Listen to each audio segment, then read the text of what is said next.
Good. You can keep it. I'll get one later. I can get one later, brother. Don't. Okay. Yeah.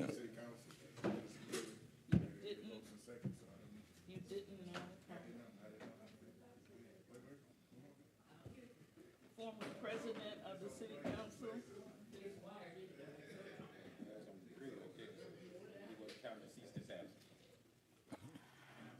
No, he's just trying to be funny because we didn't give him no budget for next fiscal.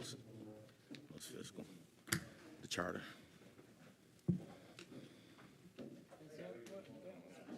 Yeah. I'm not concerned with him. They put that together.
Good evening, ladies and gentlemen.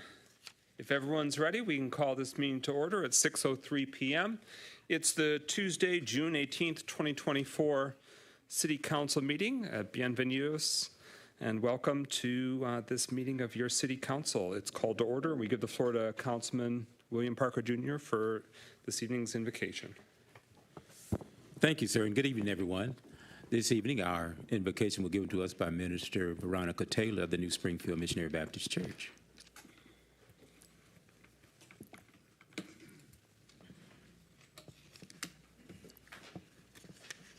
First, honor God, who's the head of our life.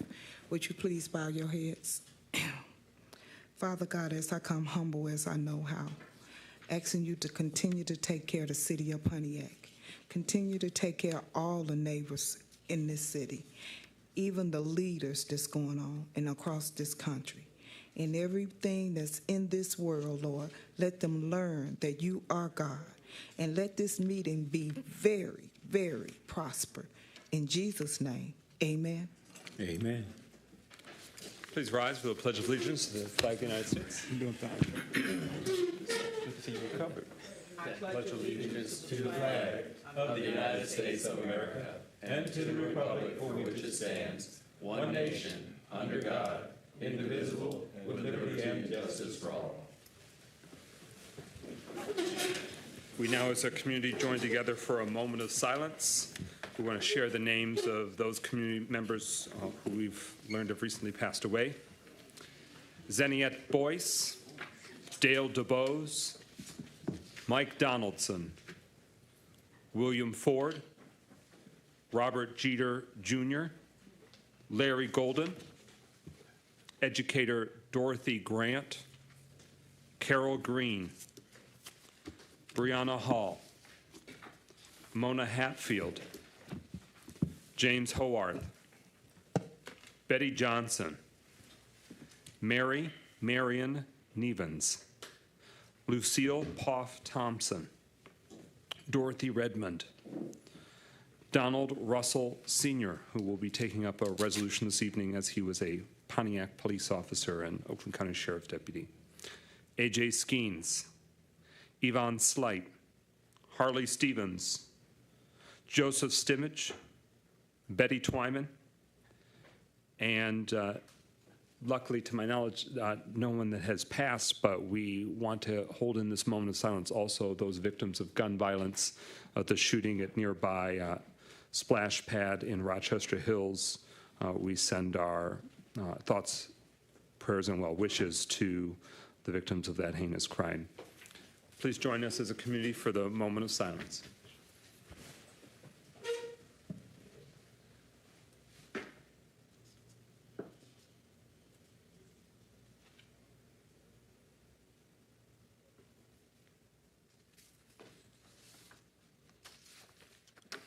Thank you. Roll call of council members. Chief Assistant Clerk. Carrington, Present. Goodman, Here. James, Here. McGinnis, Present. Nicholson, Parker, Here. Rutherford. Present.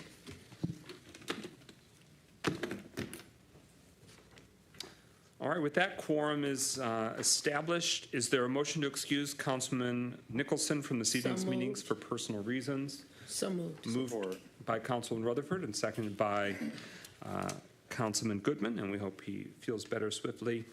Hearing no further discussion, roll call. Clerk Doyle or Chief Assistant Clerk? Chief Assistant Clerk. Carrington, Yes.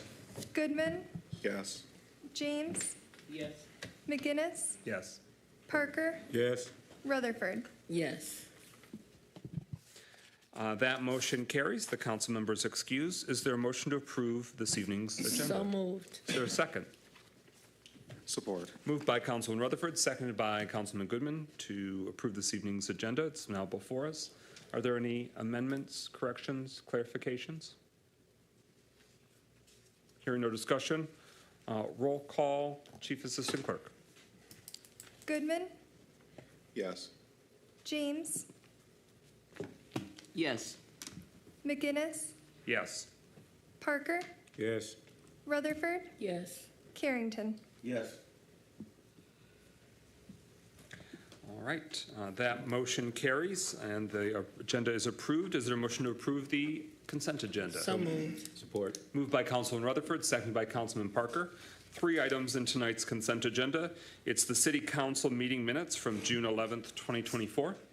A resolution honoring the life and service of Donald Russell Sr., who unfortunately passed away. He was a past city employee working for the Pontiac Police Department, and then after retirement continued working at the Oakland County Sheriff Department, still defending and protecting Pontiac residents until his retirement. From there, we send our condolences to his family, friends, and former colleagues. And then finally, a resolution of the City Council expressing concern with the city signage at the home repair program sites. Those signs displayed, in addition to the City of Pontiac and home repair program, Mayor Tim Grimal's names, and that was not in consultation with the City Council, and so that resolution identifies our concerns with that. Roll call, Chief Assistant Clerk, on adoption of the consent agenda. James, Yes. McGinnis, Yes. Parker, Yes. Rutherford, Yes. Carrington, Yes. Goodman, Yes. 6 yeas. That motion carries. The consent agenda and those items within it are approved. We are now at the first special presentation of the evening. Proposed sale of city-owned parcels on Walnut Street. We give the floor to the administration for this evening's special presentation. And for housekeeping purposes, a public hearing will follow, and we'll discuss that further after the presentation. Mayor Grimel. Yeah, thank you. I want to turn it over to our Economic Development Manager, Deborah Younger. Hi, good afternoon, Council, Mayor and Deputy Mayor. In accordance with our disposition policy on the sale of vacant city lots, bringing before you a proposal by Creek Valley Properties for public hearing. There are 5 lots being considered for sale with the intent all along Walnut. There's the real estate summary sheets. That's a picture of what the lots look like. There's further of what the lots look like. Here's 21 Walnut, so you can see that's what it looks like.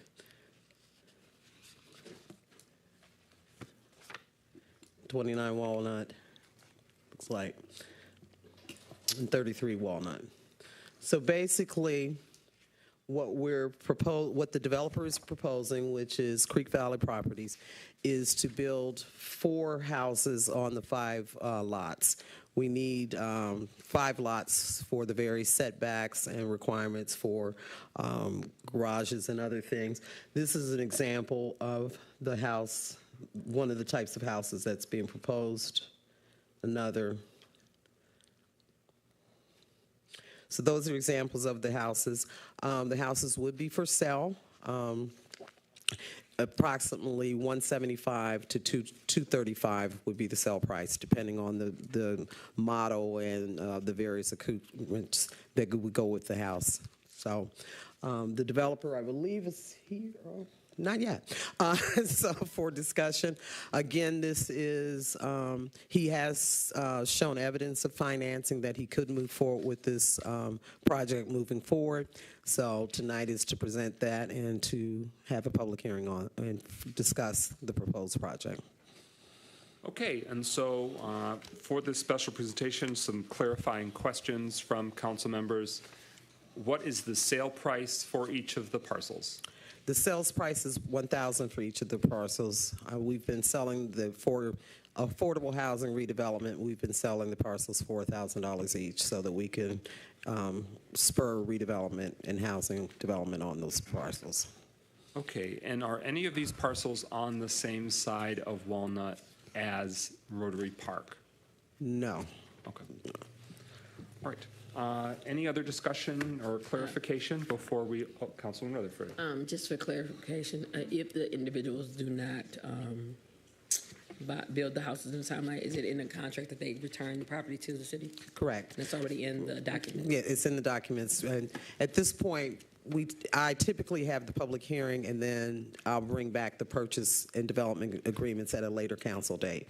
So this is the opportunity for residents and council to speak on it, and I'll bring back the purchase and development agreement at a subsequent council meeting, taking into consideration the input from citizens and city council. All right, thank you so much. Councilman Parker. Thank you, sir. Thank you, Brother President. Did you say that the houses, once they are built, will sell from $175,000 to $275,000?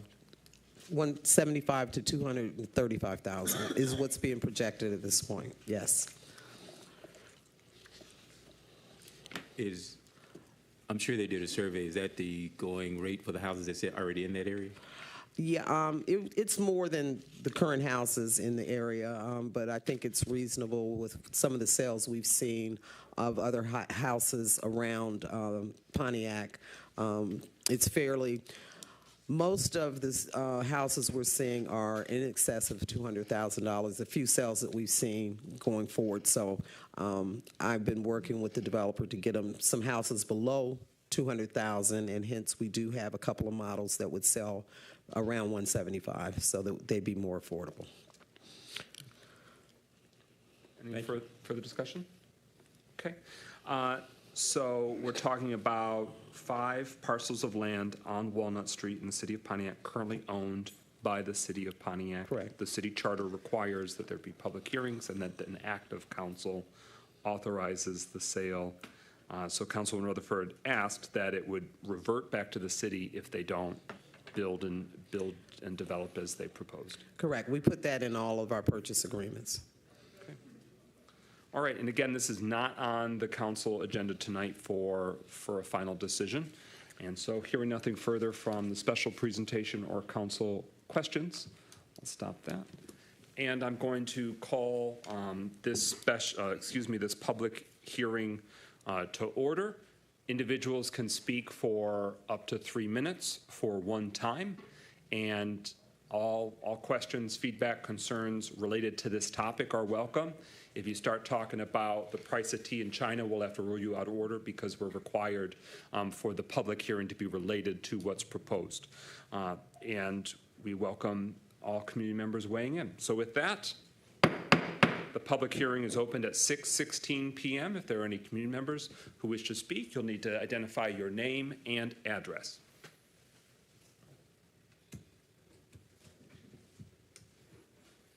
Good evening. My name is Robert Bass. I live at 499 Highland, Pontiac, Michigan. I just have one question, and that is, since it's going to revert back, what is the timeline on that reversal if they don't build, in what time period? Thank you.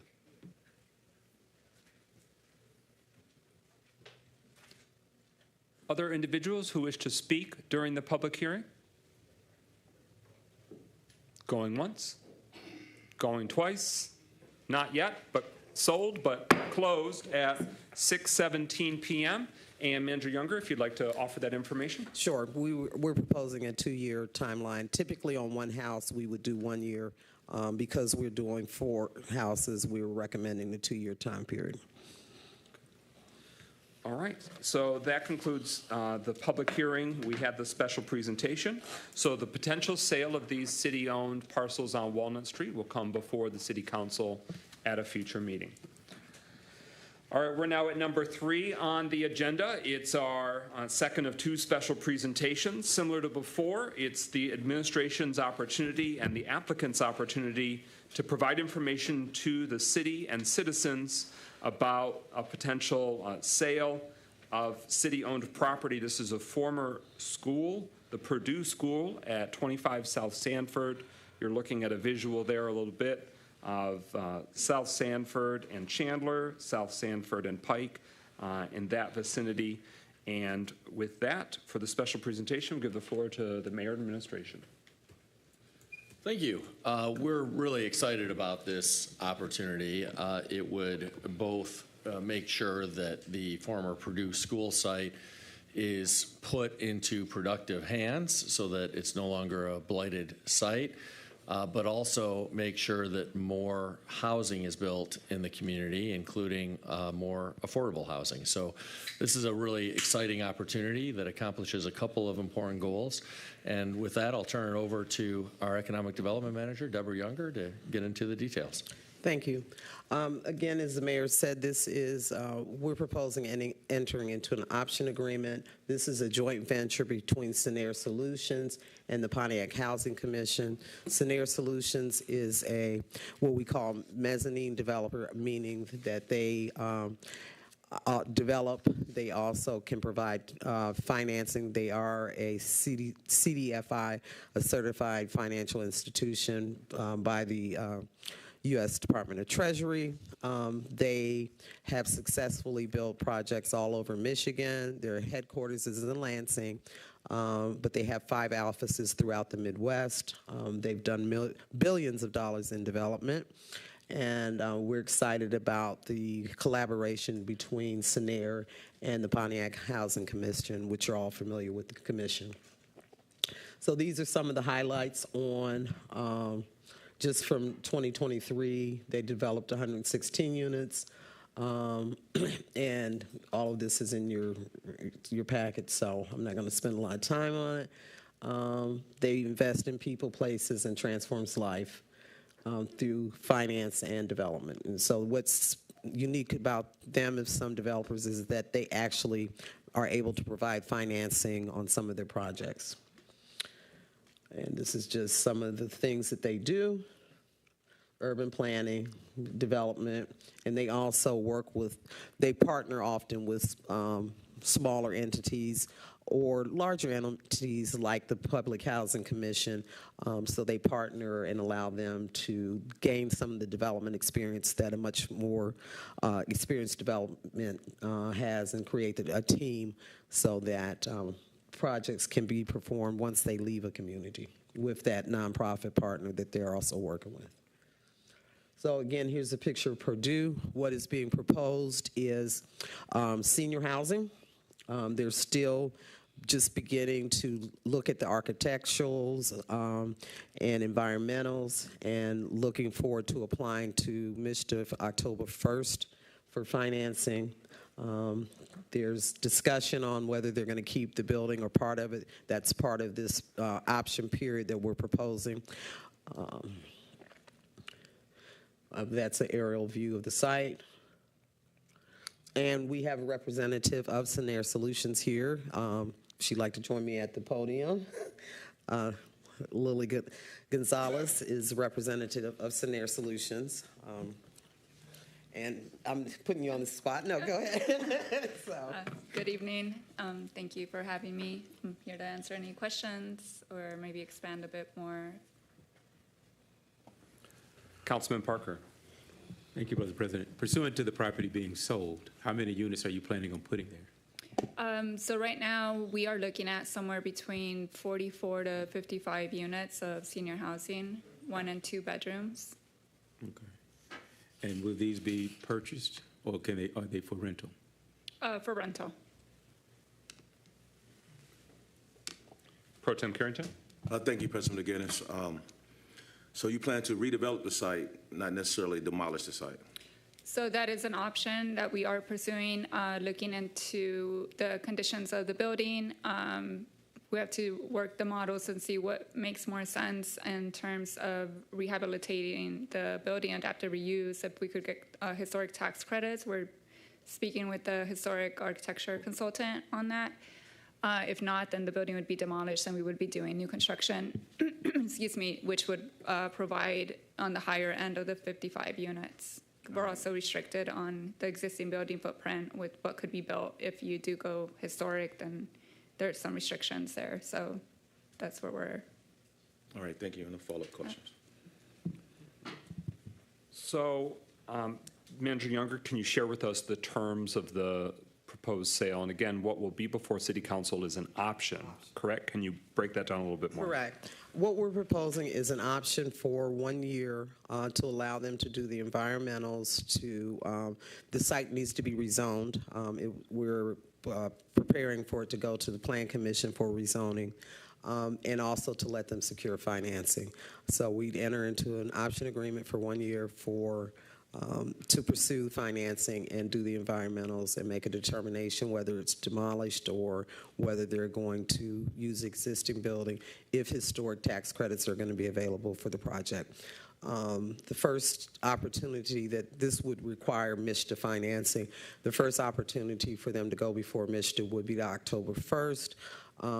If, we don't know what that funding round is going to look like, how many projects are going to come in. There's certain category caps. So typically, if a deal doesn't make it that's solid in the first round, then it would go back in the April round. So this allows for them to do those things. So we're proposing a 1 year option agreement to allow them to proceed with the things site plan, rezoning, financing, working with historic preservation, and securing MSHDA financing among other financing arrangements that they would need.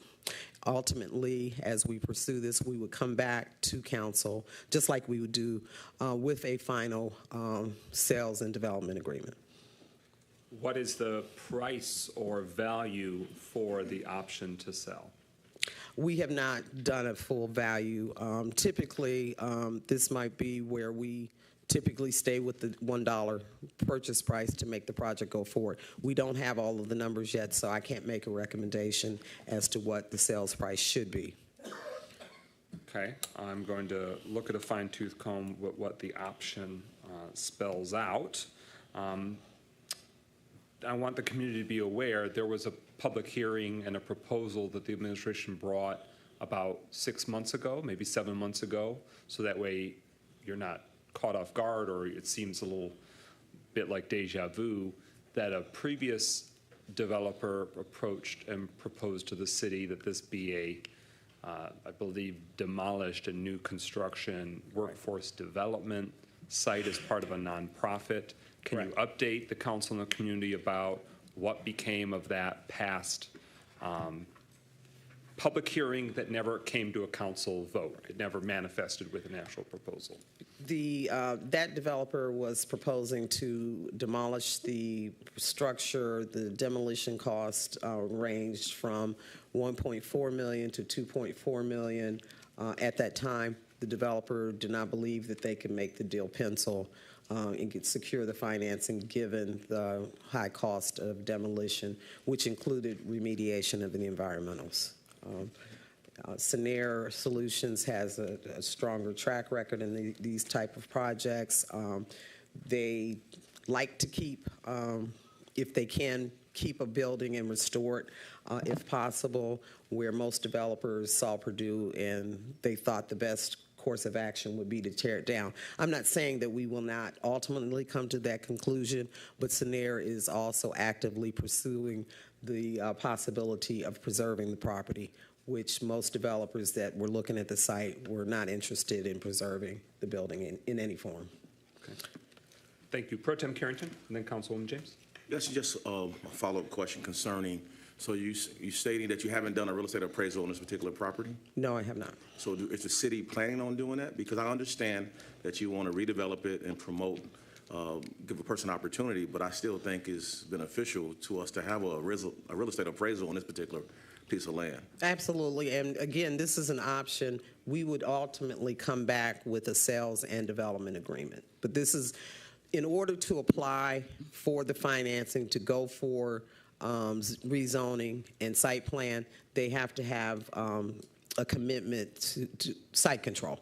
And the option actually allows that without us having to have a final sales agreement or appraisal done. But I will be happy to have an appraisal done on the site. Well, since you said you wanted to sell it for $1, I think you made that decision without an appraisal. No, I'm optioning it.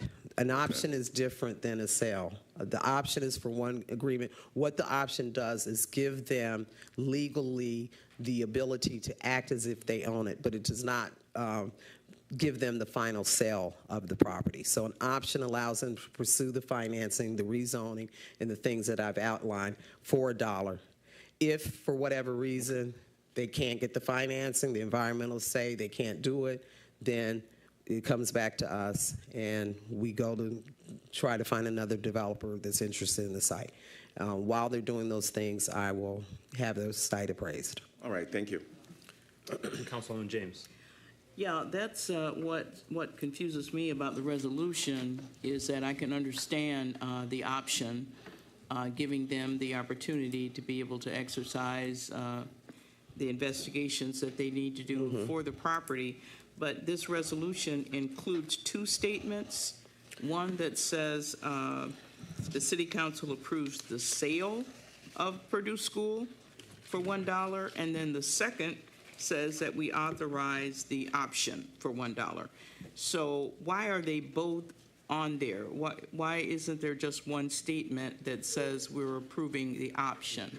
I'm sorry, I'm trying to find where you say. The last two, therefore be it resolved that the City Council approves the sale of Purdue School for $1, and then the second one is the City Council authorizes the mayor designate to enter into an option agreement. So what I'm trying to understand is why would they both be on here? We're asking for an option agreement, and it should say option agreement. What I'm looking at, I don't see the sale. I see it as well. It's what's written in there, so when we get to the resolution, we will amend it accordingly, so that way it is clear and can't be misinterpreted. Yeah, I'm asking for an option agreement. Is there a timeline for the option agreement? 1 year. 1 year, okay. Is it possible that could also be in the resolution? Heck, yes. Okay. Okay. Any further discussion or clarification in the special presentation? I'll have more to say, but I want to hear from the public first. All right, so hearing nothing further on the special presentation, we're going to open the public hearing. Again, community members have the opportunity to speak once, up to 3 minutes. You'll need to state your name and address for the record. It is open. First up, the Honorable Kermit Williams. Good evening, President McGinnis, Pro Tem Carrington, City Council, Mayor and Deputy Mayor, 61 North Sanford Street in Pontiac, so right down the street from the old Purdue. I'm very excited to hear that people want to redevelop the property, especially for senior living in that area. It came to us as part of the Phoenix Center deal that was there, and so I know y'all have been looking at ways to redevelop it. I think that they're partnering with the Housing Commission, which should be phenomenal. What I would caution the council to do as they go forward is to make sure that the zoning is conditional based on senior citizen housing. We've had a lot of great properties come into the city of Pontiac that started off as senior citizen homes and are now the places where we have to get security cameras and other things because we have murders time and time again.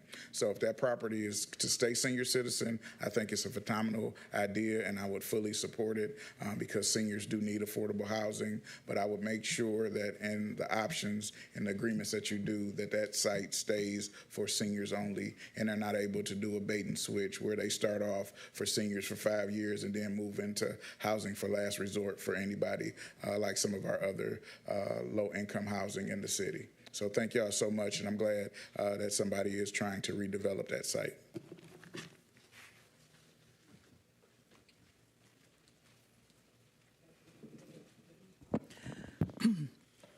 Dr. Deirdre Waterman, 312 Otterwood Drive, Pontiac, Michigan.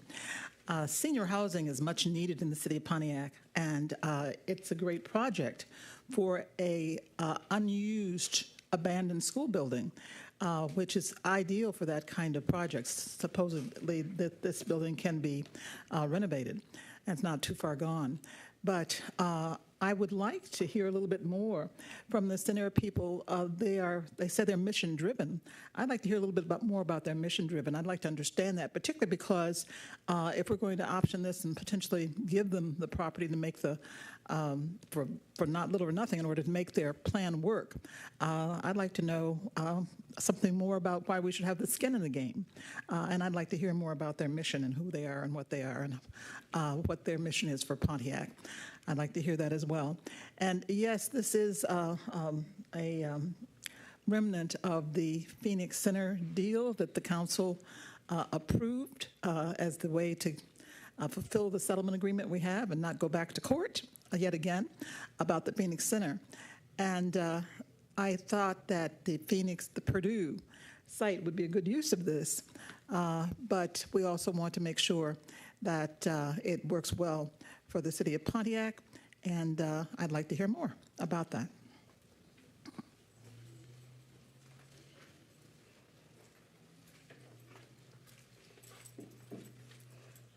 Good evening. Veronica Taylor, 160 J. Hubbard Lane, Unit 1, Pontiac, Michigan, District 7, all day long. Purdue School is down the street.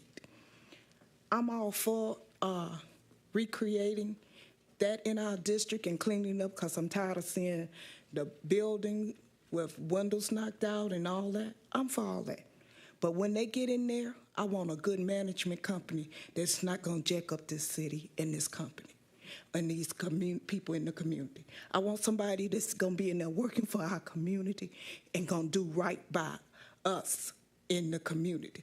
I don't want nobody managing the company, half managing it, and leaving it tore down like we got in District 7 now with West Manor.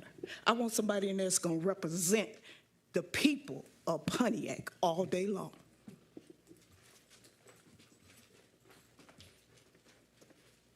Let's make sure that's on. Marcus Bowman, 268 West Pike, Pontiac, Michigan, 48341. I think it's a great idea. I actually, listening to the logistics of it, I think it'll be a good look because I've done a lot of work in that community with the seniors in those buildings over there near the riverside and et cetera. So I'm very, very attached to senior housing, and I think that's something that we need to be more proactive with in the community anyways. My only grievances is the environmental aspect of it for those areas, as far as like the building having a mold remediation and the cost and what type of numbers this is going to look like if we barter the city off or barter the property off for $1 and an option not knowing whether or not the new owner will want to take hold of the cost of a mold remediation, whichever direction they choose to go. So I think that should be something that council want to take a look at and make sure you guys do your research on how much those cost and how that's going to look regarding the contract and the legal work of submitting this optional deal. But other than that, I think it's a beautiful, and I think it'd be amazing for that area to have extra senior housing, in my opinion. So those are just my only grievances when it comes to it. And those are not big grievances, it's just a number thing. So thank you.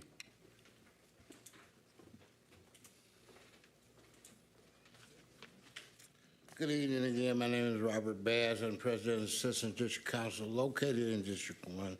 And I work all over, so it doesn't matter which district you're in. But at any rate, I would have liked to have heard or been entertained on all the specifics before coming to a public hearing to speak. But I have all the confidence in the world in the people that's bringing this forward, one of them, because we partner with them. So in the meantime, we will be getting more information on this, and it should have been given before a presentation to accept.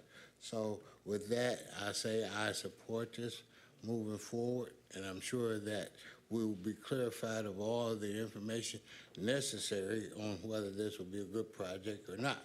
And that's what our job is, to buffer between the developer and the citizens regarding development. So we will have our say after we see more or hear more about the development. Thank you so much for your time.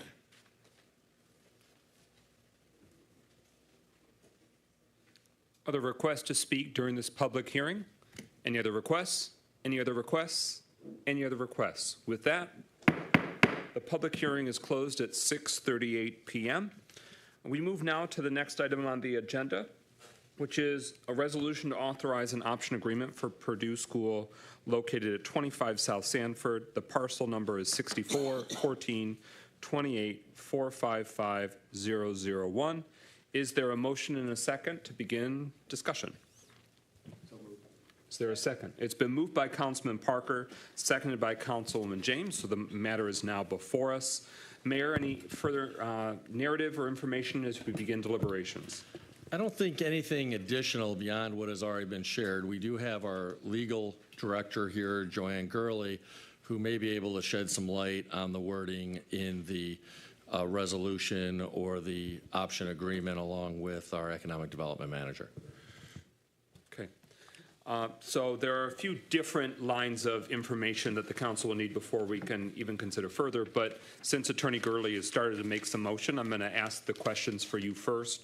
In the resolution that is before us, it states in the two action items, the two resolved sections, that the Pontiac City Council approves the sale of Purdue School, located where it is with the parcel number, to Sinair Solutions Corporation and the Pontiac Housing Commission for $1. And be it further resolved, the City Council authorizes the mayor or the mayor's designee to enter into an option agreement for $1 with Sinair Solutions to develop affordable housing in the city of Pontiac. Can you break it down for the City Council about, because even considering the option, under your counsel and your advice, that's why we want to make certain there was a public hearing and that there would be an action of council, because although it is not a sale transaction, it has implications, real estate legal implications. So can you help us understand about the ramifications of an option to purchase? Well, the option is a legal contract. Usually the option will tell how long that option is open. And if the transaction doesn't complete, then the option expires. As far as the resolution is concerned, I believe there were some updates, and I'm not sure which version you have, only because I haven't had a chance to print the submitted resolution that was updated. But with the economic manager's version, it should be option only, not a sale. Okay. Thank you very much for the information, and we may request further clarification tonight or in future days. The purchase proposal is from Scenair Solutions as well as the Pontiac Housing Commission. If either of those entities are, I think they're with us tonight, obviously we've heard from some, if they can help the council and community understand what's the scenario, what's the relationship between those two entities. Is it a joint purchase? So therefore we would need to have an option to both. That would be helpful information. So after talking with the economic development manager, there is a entity to be formed. So at this point, the actual option would be with Scenair. And then once the legal entity is formed, then we would come back with a change to the actual purchase agreement if it is not solidified by the time the sale's complete. Okay. Scenair identifies in the resolution and the summary, it's identified as having a long track record. Manager Younger or representatives from Scenair, can you share other instances of their work in developing housing, senior housing, attainable housing in the region, in the state, or and beyond, some projects that residents might be familiar with?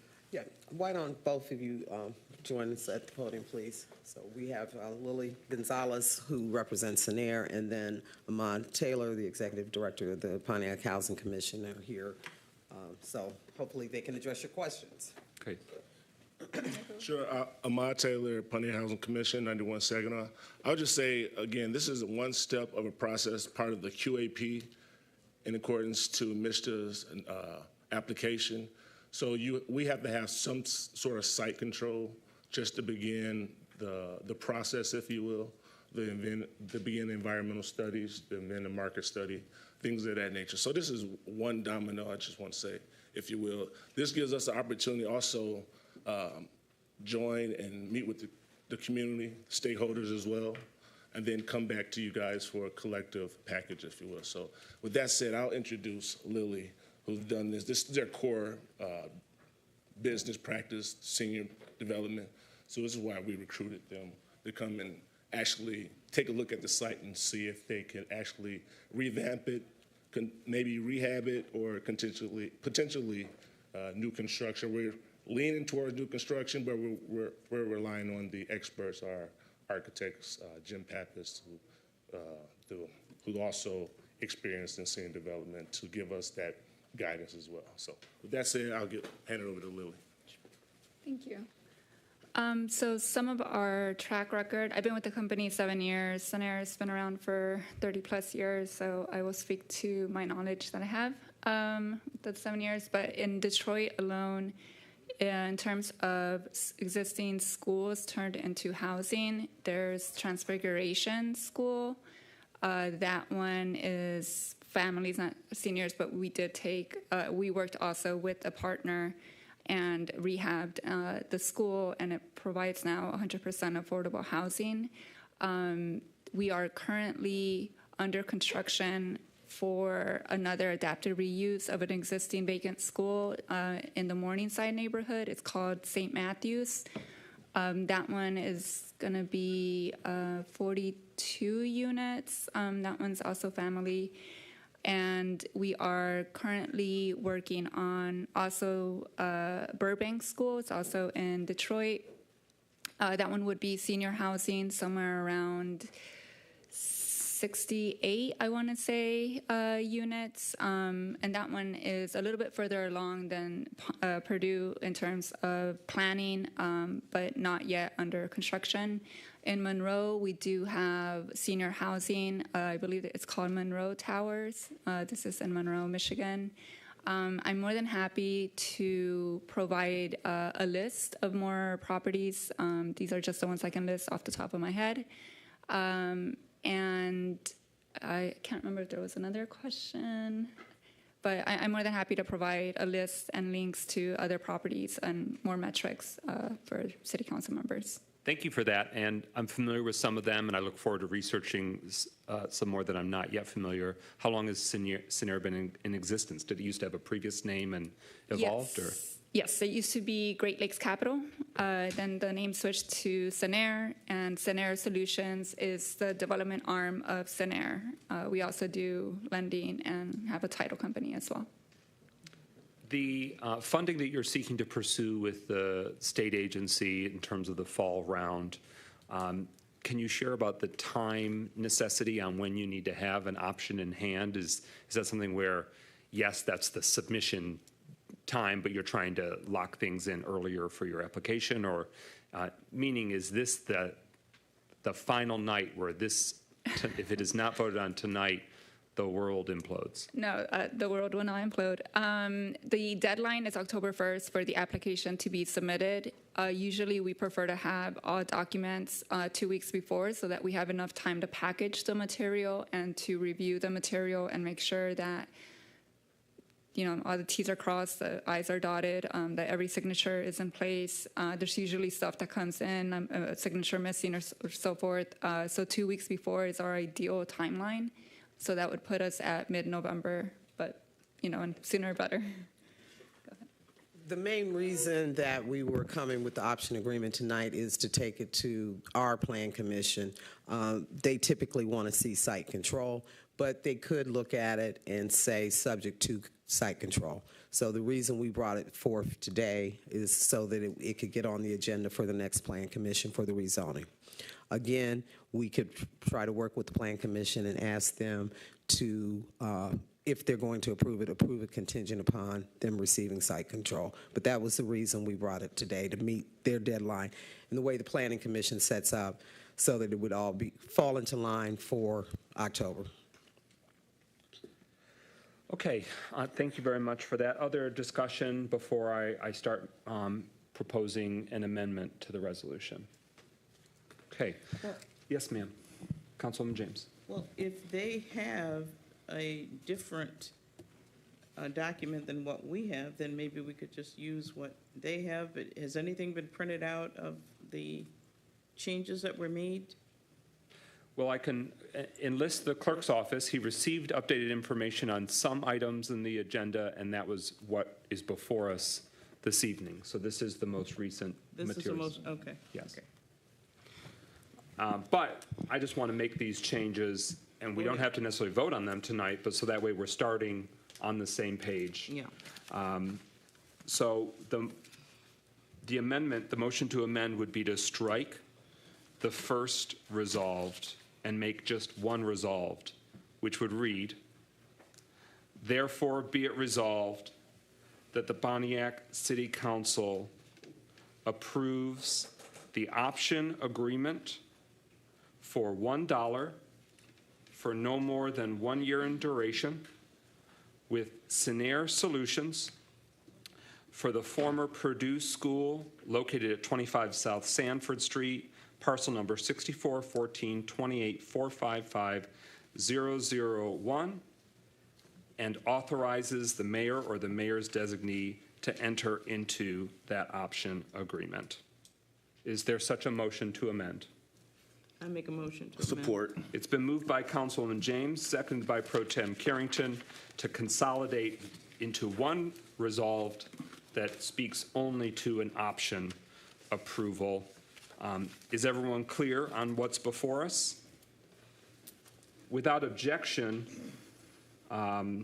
we can have it end. This was moved by James, seconded by Carrington. The resolved can end with the phrase, for the purposes of developing affordable senior housing in the city of Pontiac. Is that in keeping with your motion, Councilwoman James? Yes. And Pro Tem Carrington with your second? Yes. Okay. So I will have that written up for the minutes, but it's been moved and seconded. So now let's debate the amendment, where we're taking out the approval of a sale and making it solely the approval of an option. Any discussion on that? Everyone clear on what's before us? Yes. All right, this doesn't approve the whole enchilada, but this approves the consolidating of the resolved. Roll call, Chief Assistant Clerk. Hearing no further discussion. On the motion to amend. Parker, Yes. Carrington, Yes. Goodman, Yes. James, Yes. McGinnis, Yes. 5 yeas. All right, so that amendment passes, so now we have the resolution before us as amended, where we're only looking at an option. It's for $1, it's for 1 year. Can the Economic Development Manager and the City Attorney help us understand what's the point in the process? And we don't want to make you stand, but we'll call you if there's any other questions. Thank you very much, Executive Director Taylor and Ms. Gonzalez. Manager Younger, what's the genesis of when a specific development agreement or the purchase agreement, when would that be ironed out? And are we going to see that come before us again? Sounds like it would have to, because Yes. we would have to consummate the sale. Would it potentially need an additional public hearing, or would this qualify as the public hearing for I think both we would actions? like to, I would recommend, I don't know the legality, but I think we should have another public hearing on the purchase. I'm hesitant to say, because, you know, there's so many variables, but I would think if it received funding in October, then we'd bring it back to you for the final purchase and development agreement after the October round of funding. 'Cause that's when we would really know if we have a project and we can move forward. So if it receives approval in the October round, then we would bring it back at that point. Okay. All right, so on the proposal for this city-owned site for an option to purchase, any other discussion on the motion before us? Pro Tem. Just one quick question, and I don't want it added to this particular resolution. Concerning the future sale, once they get funding and you bring back the purchase agreement, would that include the Pontiac Housing Commission as, or some kind of entity that they plan to form? And would that purchase agreement be based on that company and the Housing Commission actually forming that entity? Right. That's the intent, that Sanair and the Housing Commission form some type of legal entity to pursue this project. We just haven't worked out all the details yet, but when we come back, that will be solidified. All right, thank you. Okay, hearing no further discussion, I just want to offer some final thoughts because I think it's important. This is city-owned property, and it is unacceptable the condition in which this city-owned property has sat and rot for longer than we've been up here, but for a long time. And it sat and rot in private hands before that. And those who have suffered the most are those that have had to look at that, avoid it, maneuver around it for years. The photo that was showed during the special presentation was from 2011. And it looked pretty darn good in 2011 compared to what it looks like today in 2024. There have been vandalism, there has been dumping and blight. There's also been overgrowth that is the city's responsibility to maintain clear access. So this isn't speaking to the proposal before us, but I want to speak to the broader problem about the way in which the city is essentially the overlord of blight. And on the east side, this is one of the biggest instances of blight, and it's unacceptable. That's why I've tried to speak forcefully about it. I've brought different proposals. This is not in terms of trying to have demolition. This is a challenging situation because I want to see progress. I want to see beauty. I want to see safety. I want to see cleanliness. I want to see housing variety. I want to see senior housing on the east side. But it is extremely frustrating that in 2024, the year of our Lord, that the Purdue School has not had a solution. And unlike a lot of the other schools that have been problematic and a lot of other big factories and big buildings that have been either in neighborhoods or on our major streets, this one is city-owned. So we only have the government of Pontiac to contend with on this. It's not like we've taken an owner to court and they're not doing what they're supposed to do. It's the Pontiac government. Mayor Grimel and the administration, and to a degree the city council, this is something that has to be resolved. So I will not look favorably on future votes or future consideration if the city's answer during this year is just, well, okay, well, we got something pending, let's leave it in purgatory. To me, that is unacceptable, and that will not look favorably on a future decision that needs to be made. I feel like it's been left in purgatory for the last 3 years plus in terms of, oh, maybe somebody will buy it, maybe somebody's going to buy it and demolish it, maybe the city will demolish it, maybe we'll put out an RFP for demolition and then that doesn't come to pass. All the while, it is rotting in the middle of where hundreds, if not, in terms of the radius, hundreds of Pontiac families live. And they don't deserve that in that neighborhood or any other neighborhood. So I appreciate that an entity that actually has a track record that is going to look at that. That to me is favorable. And I appreciate that the Housing Commission is pushing for housing options for those that are in need, because the need is great. I just think it is really disappointing that the city of Pontiac is going to be the overlords of such massive blight for years and years and years and years. And so I appreciate that there's been some attempts to tighten it up more recently, but I think we all as a community need to keep holding the city of Pontiac accountable, and I'll do my part and then some, because it's unacceptable. And that's what I have to say about that. Councilwoman Rutherford. I just have been waiting. I'm excited about this project due to the fact that I do currently sit on the Housing Commission. I have to abstain, but you have my support. I think this is a great idea. We've talked about it at the Housing Commission. I think this is going to move senior housing moving forward, so that's all I wanted to say. All right, we have a motion before us. It's a resolution as amended. I think we're all clear on the matter. Is there any interest in trying to postpone for 1 week, or do we feel as though we have sufficient information to vote this evening? I'm hearing no motion to postpone. So with that, Chief Assistant Clerk, it's the resolution for authorization to enter into an option agreement for Purdue School, parcel number 64-14-28-455001, located at 25 South Sanford Street. Roll call, Chief Assistant Clerk. McGinnis, Yes. Parker, Yes. Rutherford, Abstain. Carrington, Yes. Goodman, Yes. James, Yes. 5 yeas. That motion carries. The resolution is adopted. We're at recognition of elected officials. Opportunity for community members to speak. Who hold office, want to give us an update? Good evening, Mayor, City Council, Deputy Mayor, Pro Tem Carrington. Just want to speak really quickly on the charter. First, I do want to thank the City Council and the administration for opening up warming centers for people to use. That's really beautiful news, especially with Star EMS transporting people. So I wanted to make sure that I gave y'all kudos for getting that done. Secondarily, absentee ballots go out June 27th. I don't know if I'm able to say vote yes on the charter during public comments, so I won't say that, Mr. Doyle. I will just say make sure that you exercise your franchise to vote as it goes to the charter.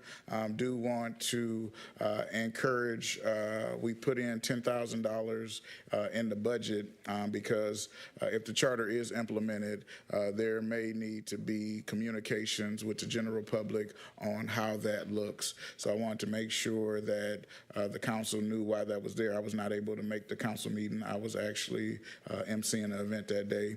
So I wanted to come down and kind of put our side to it. But again, June 27th, absentee ballots go out. We will be going to different community events to talk about the charter.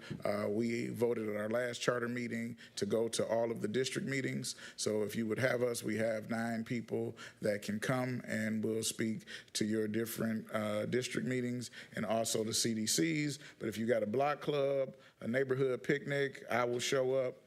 So if you're in Murphy Park, I will show up. I see Ms. Queenie in the audience. Just let me know so we can make sure that we get people out to talk about what's in the charter, both good and bad, as we go into the next 100 years of the city of Pontiac. Thank y'all so much. Thank you. Are there any other requests for elected officials to give updates in their role? Yes, ma'am.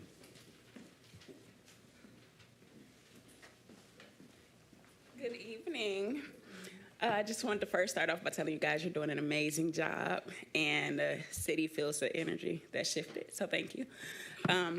I'm an elected official, Pontiac Library Board, and I just wanted to let you guys know that the Pontiac Summer Reading Program is kicking off this Saturday, June 22nd, from 12 o'clock to 4 o'clock. So make sure you all come, bring your family, bring your children. It's going to be a great experience. Thank you. Thank you.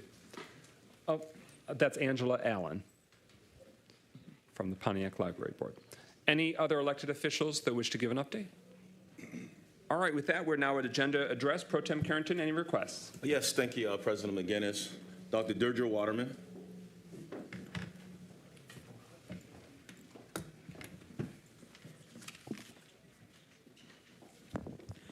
Good to see the Charter Revision Commissioner, Kermit Williams, here. I know a lot of people want to know what's in that charter revision that we're being asked to vote on.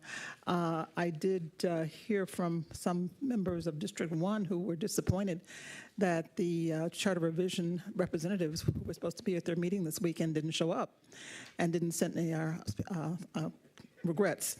So that was very missed opportunity. I remember I was on the charter revision years ago, and we did a lot of in service going around to groups, even while we were constituting and debating over the charter revision. And so I think this charter revision commission is way behind in terms of educating the public, and hope they will catch up, because there's some things in this charter that a lot of people have questions about. Main thing is being that they were going to ask that the city be redivided in terms of their districts. This was something that was proposed by the last Charter Revision Commission that was turned down by the city at that time. So we'll see what the reason is for doing it this time, which isn't very apparent just from reading that. So we'll need some explanation, and hope the Charter Revision Commissioners will get around to tell people where their stance is on that. I was going to speak to the budget as well, which you have on schedule to approve this evening. I see from listening to the last meeting in which you had a long session till 11 p.m. talking about the budget, and I see some of the things that you turned down. I thought you were going to try to take out more things, because the budget that the mayor had approved was had a $2.9 million deficit. So I see you didn't take out much, maybe $60,000. But I see your frustration in terms of administration. Why should you give them more money when they hadn't used the money for the plans that you had given them last year? And I do understand your frustration, although you can't fund, council, a word. You don't fund workforce development. You have to have a program. And the mayor had the money, but he just said he didn't have any programs. He didn't have any ideas. That does conclude your time. All right. Thank you, Dr. Waterman. Mr. Carlton Jones.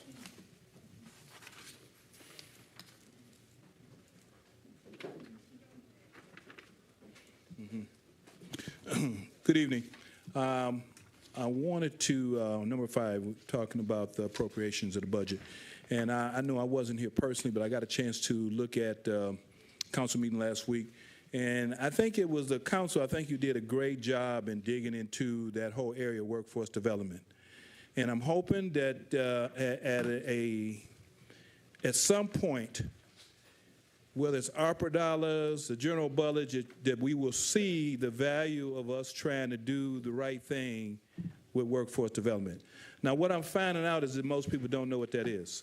So I'm going to speak to it later when we get to public comment, but that item I did want to speak to. I'm hoping that the final review of what you felt in that budget was somewhere that you really felt that it should be appropriate to the individual entities that's in the city that can actually help the city with workforce development, or that the city can work hand in hand with those entities with some type of managing person, because it's a huge thing to be trying to corral workforce development. But the other 2 items I wanted to speak to was 12 and 13. 13, I think, was dealing with the bridges being inspected.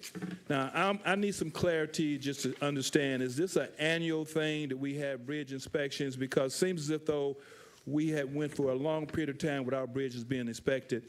And I did notice that MLK Bridge was in there again for inspection. It looked like we already had inspection on it. But I just really want to know, is this an ongoing thing that we have bridges inspected? And it didn't seem like that much. That seemed like we should have that where we can keep up on our bridges. And the final item I want to speak to is from the proposal, it looks like it's the city is having the fireworks, and we're just asking to have it at M1. And if that's the case, I need some clarity. If it's the city putting on these fireworks and it's just going to be at M1, because we're really trying to have good neighborship with M1. And I think anytime they come into the table, we should be trying to make sure to build good relationships with the community. Thank you. Thank you, Mr. Jones. Ms. Darlene Clark.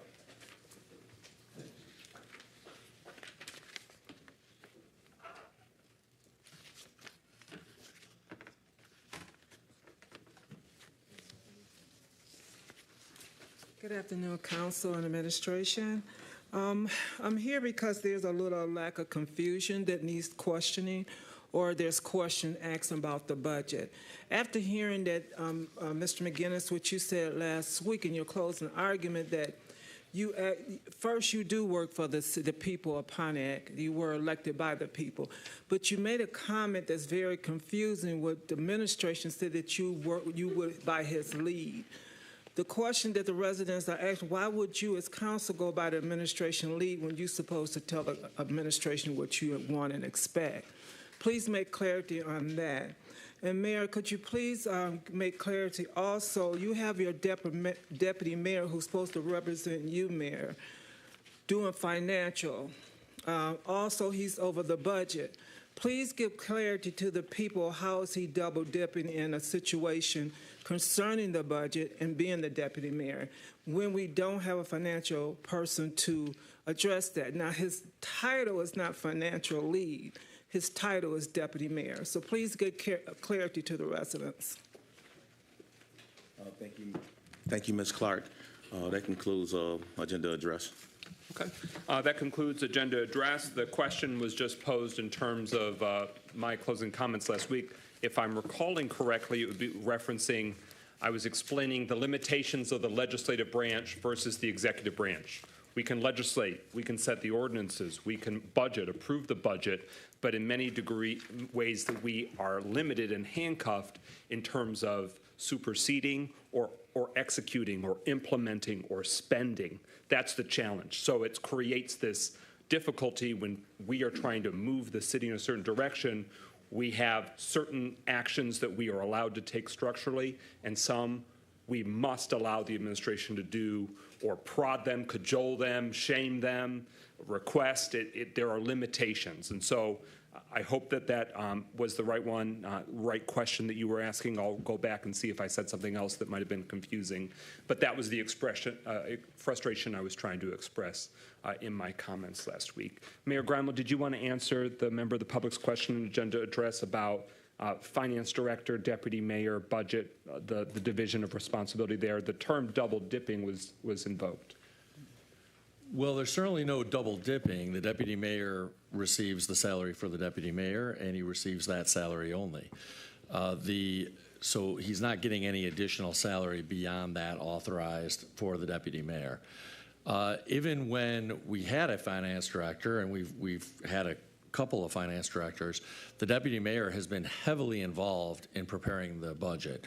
And that was true even when we had a finance director. So I imagine that when we hire a new finance director, the deputy mayor will continue to be heavily involved in preparing the budget. That is something that is not out of the ordinary. Okay. We are now at number 6 on the agenda. It's discussions. Keeping Pontiac residents safe during extreme heat. Cooling centers are available at both senior centers. So the National Weather Service has issued an excessive heat warning for Pontiac and surrounding areas until this Friday evening, June 21st at 8 p.m. We want to encourage everyone to use caution during these high temperature days. So some quick tips to stay safe. You'll want to drink plenty of fluids, stay out of direct sunlight if possible, bring pets indoors, and check on others. You're even encouraged to wear loose, lightweight, and light-colored clothing. Do not ever leave people, especially children, but people, children, or pets in your vehicle. The way in which this extreme heat works with an enclosed vehicle is deadly. Drink fluids, of course, stay hydrated. Avoid high exertion activity or outdoor work during midday heat if possible. Check on your neighbors, your family members, your friends, especially our senior citizen neighbors. and learn the signs of heat sickness and watch for heat cramps, heat exhaustion, and heat stroke. So we just want to make sure that we're centering the safety of yourself and all of your neighbors right now. Mayor Greimel, any information you'd like to share about the cooling centers with our city facilities and city staff?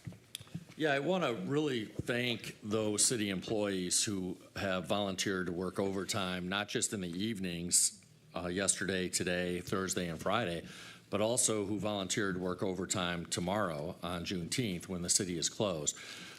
We wouldn't be able to keep these cooling centers open tomorrow at all, or later in the evening, Monday, Tuesday, Thursday, and Friday of this week, without them being willing to work those hours. So I want to acknowledge them. As Council President indicated, the cooling centers are open from 9 a.m. to 8 p.m. at both the Bowen Center and the Ruth Peterson Center all 5 days this week. The other thing that I think is important to share is that we are very fortunate that Star EMS has offered to transport people to the cooling centers free of charge. And so I want to make sure that everyone has that phone number so that we can make sure that members of the community are able to take advantage of that offer. The Star EMS dispatch number, which is the number to call, is 866, that's toll free, 866-973-9999. So if people have their air conditioning go down, or their power goes out, or they never had air conditioning, or they're homeless, this is an opportunity for them to get free transportation to those cooling centers during the times of day that those cooling centers are open. Further discussion from council on keeping Pontiac residents safe during the extreme heat. My final point will be that one of the 5 priority agenda items for this year that the City Council collectively identified is that we want to be proactively prepared for when weather emergencies happen. We're in this time of year, but in a few months, we're going to have extreme winter emergencies, and we want the city, all residents, to know when this happens and the word goes out that the certain city facilities will be open. Those are the safe spots where you can be, depending on the season, safe and cool, safe and warm, have electricity, those kind of serious situations. We want that emergency preparedness in place before the 11th hour, before the emergencies happen. So throughout the year, we're going to continue to try and push for the policy and different strategies from the city government, so that way we are fully prepared. And I'm glad that we had enough ample warning that this heat emergency was coming up on us, but we don't always get that forewarning with severe weather. So I just want to emphasize that on behalf of City Council. Any final discussion? Hearing none, we're at number 7 on the agenda. Juneteenth is a recognized holiday in the city of Pontiac. This is a friendly reminder that Pontiac City Hall is closed this Wednesday, June 19th, 2024. As the mayor shared, the senior centers will be open thanks to the generosity of city staff for those cooling centers on this Juneteenth. There was a major celebration in the downtown. Mayor Greimel, any reflections you'd like to give on your administration's second annual Juneteenth celebration? Yeah, thank you. I want to first emphasize that this is a city celebration. It's not my administration celebration. It's something that City Council and I both have been very supportive of.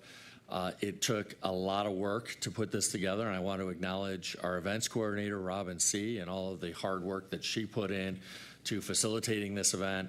This is going to, we hope, continue to be an annual event. And so please mark your calendars now for June next year, because we want as many people to come out as possible. We have something for everybody at these Juneteenth events. We have vendor space for small businesses in the city to set up shop and offer their wares. We have a lot of music performers. We have this year a kids zone, so that there were lots of activities for young people and for adults, ranging from a bounce house to putt-putt golf to a ropes course. So a lot of fun activities were going on, and then it was all capped off by a fireworks show at 10 p.m. So I really want to, again, acknowledge Robin C. and her hard work, but also all of the other city staff that supported that hard work, whether they were in purchasing, whether they were in the mayor's office, whether they were in Parks and Recreation, or whether they were in the DPW, because a lot of DPW workers also worked overtime to make sure that barricades were put in place, that things were set up during Saturday. So this really was truly a team effort for a really great event, and I just want our residents to know that, hey, mark your calendars now for next year because we want as many folks to come out as possible. Any further discussion on Juneteenth? Councilwoman Rutherford. I had such a great time at the event. I just really, really want to say Robin C. did an amazing job with limited support, and she made it work. She went and fundraised. She did above and beyond the call, and I think we should acknowledge people who go beyond the call to make things work. It was a great turnout. The highlight was actually the karaoke that they had at the Hidden River Park. I got to see folks I ain't never seen before sing and get down, and it was really cool. And I love the parade, and I love us as a community working together to make sure we honor this amazing event. So again, kudos to Robin C. and all that she did in her department. Thank you. Thank you. Other discussion? All right, that concludes that second and final discussion item. We're at number 8 on the agenda. This is adoption of the City of Pontiac 2024-2025 Appropriations Act Ordinance. This is the second reading, but truly it's actually the third reading because this was the second reading last week and we postponed it a week for further deliberation. So we have it before us. This is capping off a 2-month-long process of receiving, reviewing, revising, and now ratifying the budget for the City of Pontiac. It is required by the state that we have that budget adopted and in place a few days from now. So this is our final bite at the apple. So that way we're in compliance with the state of Michigan and those beautiful, beautiful Michigan dollars keep flowing. Any further discussion on this proposed budget for the coming fiscal year? Councilwoman Rutherford. So in the coming weeks, if we want to add or make amendments, this is still available because I'm asking for a reason. I want to make sure we normally have a family fun night, and that's not included. I guess my question should be to the administration, is the funding for the amendment for family fun night in the budget coming for this year? So I'm asking that question. So I'll answer the question more broadly, and then we'll give it to the administration to answer that specifically. But yes, throughout this fiscal year, which lasts 12 months, starts July 1st, goes through June 30th every year. That's how Pontiac does our fiscal year. And during that year, the state of Michigan encourages and also requires you to amend your budget through the year to adjust to reality. If more money comes in, we want to tweak the budget throughout the year to say more money's coming in. If we need more funds for a certain department, we amend it through the year. So once this budget is adopted and in place, July 1st and after, this city council, through our budget amendment process, can consider many, many changes should reality and needs arise. So that's the broader question, you bet. And then specifically, you're asking about an event. I'm asking specifically about the Family Fun Night. Was it projected in this year's budget? I concur. I would refer to you to refer to the Deputy Mayor. Okay. Deputy Mayor. Thank you, Council President. Thank you for that question, Councilwoman Rutherford. Off the top of my head, I don't know if that specific event is in here or not. I would have to go back and consult with the Parks Director. And is it what department is it considered under? Is it a city event? The mayor's office has a budget line item. Youth Recreation has a city event budget line item. So normally that comes out of the Parks and Recreation Department. Okay. All right. So we look forward to that information in the coming days, maybe in your weekly update if you want to include that. Absolutely. So we can make sure That's what I want to that it's reflected. Yes. Thank you. You're welcome. All right, further discussion on the proposed budget for the fiscal year. I do want to communicate to the community that we just, each month we check in on where them dollars at, how are we doing as a city. The balance of the general fund, meaning what's sitting in the bank accounts for the city of Pontiac, not yet spent and collecting interest, is $53,743,488.15. And so that nearly $54 million, based on my understanding of city history, is a high water mark. That, of course, reflects many millions of American Rescue Plan funds, different state grant funds of different construction projects. So some of it's obligated, but I think it's important for us to reference that is extremely healthy fund balance for the city of Pontiac, and even percentage-wise, it's got to be a high water mark for a very, very, very long time. There's also assets over $140 million, taking into account this and other funds in terms of various different other funds and accounts that deal with retirement and other entity. There's a lot of different accounts and different funds across many different entities that are reflected in this budget. It's obviously very complex. What's important for us is that we got to make sure we get it adopted, reported and submitted to the state of Michigan, and then keep it moving. And then we have to be good stewards all throughout the year, all 365 days of the year. And so we'll continue to do that as the city council. Is there any discussion on this final reading, this final moment before we consider adoption of the Appropriations Act ordinance? Hearing no further discussion, speakers list exhausted. Roll call, Chief Assistant Clerk, on the adoption of the city's 2024-2025 Appropriations Act ordinance.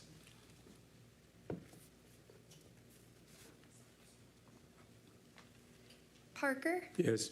Rutherford? Yes. Carrington? Yes. Goodman? Yes. James? Yes. McGinnis? Yes. 6 yeas. That motion carries. The city's fiscal year budget for the coming fiscal year is approved. And now the heat is on. The harder part is spending it and making sure that the mayor and administration spends it to benefit the citizens of Pontiac. It does not do us as much good collecting interest, although the interest is great. We're not going to turn away the interest because it generates a handsome amount of interest. We need to make sure that these initiatives, this personnel, the spending appropriated is executed. All right, we're at number 9. Is there a motion? I want the city attorney and the clerk to clarify me on this. It's number 9. It's the resolution to approve the first reading of an amendment to ordinance number 2287, an ordinance to restructure the departments of the city of Pontiac, section 2-88, finance director eligibility requirements. We had a refresh of the language so that everyone's familiar per the council request to the city attorney. I think what would be most appropriate, because we already had a move in a second last week, that we have a move in a second right now to replace the language with this proposed language. How does that sound to you, Madam City Attorney? Does that accomplish it appropriately, or do you have alternative recommendations? Well, I have an addition. So Okay. as we were reviewing the -288, 2-86 and 2-87 also needed to be amended. So that was also included with the updated language. Okay. So is there a motion from council to replace what had been the first reading language from last week with this new proposed ordinance language? So moved. Is there a second? Seconded by Councilman Parker, but it was moved initially by Councilman Rutherford. So all we're doing is making the conversation start with what we all have in front of us, what was in the packets, what's proposed as these changes to the multiple sections of the ordinance. This will be still the first reading, part 2, electric boogaloo, but this will be the first reading. It'll come back before us for a second reading next week. Everyone clear on what the proposed amendment is? It's just mapping over with new language, so we're all talking about the same proposed changes. Speakers list exhausted. Hearing nothing further. Roll call, Chief Assistant Clerk, on the motion to amend, which would insert the map over the replacement language. Rutherford? Yes. Carrington? Yes. Goodman? Yes. James? Yes. McGinnis? Yes. Parker? Yes. 6 yeas. That motion carries. The ordinance amendment has been amended. The first reading has been amended. And so now, without objection, City Attorney, I'd like to give the floor to you if you can break down both the cleanup that's been done, but also the additional changes that you have identified that will accomplish the overall goal. Thank you, Council President. Good evening, council members, Deputy Mayor, Mayor. and city residents. So what I did this time was when I reviewed the finance responsibilities overall, as I stated, Section 2-86 is the responsibilities generally. And in that section, there are numerous references to labor and personnel, pretty much human resources responsibilities. And as we know, we have a human resources department that stands on its own. And so those references to responsibilities that are under the purview of the Human Resources Department were stricken. So that is what has happened in Section 2-86. Also in Section 2-87, which is the functions and duties of the finance director, if you will notice, there are 17 different responsibilities of the finance director. And then from subsection 12 through 17, all of those duties are under the purview, again, of the Human Resources Department. So all of those subsections were stricken. So, for example... I want to correct you. 15 and 16 do remain. So 12, 13, 14, and then 17. Does that reflect what you intended? That is correct. Okay. Subsections 15 and 16 do remain. So when we look at subsection 12, for example, it monitors the city's responsibilities for unemployment, reporting, and compensation. Those clearly are human resources responsibilities, and that is why those subsections were stricken. And then the original section that we were amending was section 2-88 for the director. And what the intent was to update the qualifications for a finance director in the city of Pontiac. So after looking at various cities from my own research with the city of Royal Oak, Dexter, Traverse City, Washington Township, Birmingham, East Lansing, White Lake. It is pretty standard for those communities to have a master's degree preferred. Overall, these communities want a bachelor's degree, would prefer to have a master's degree.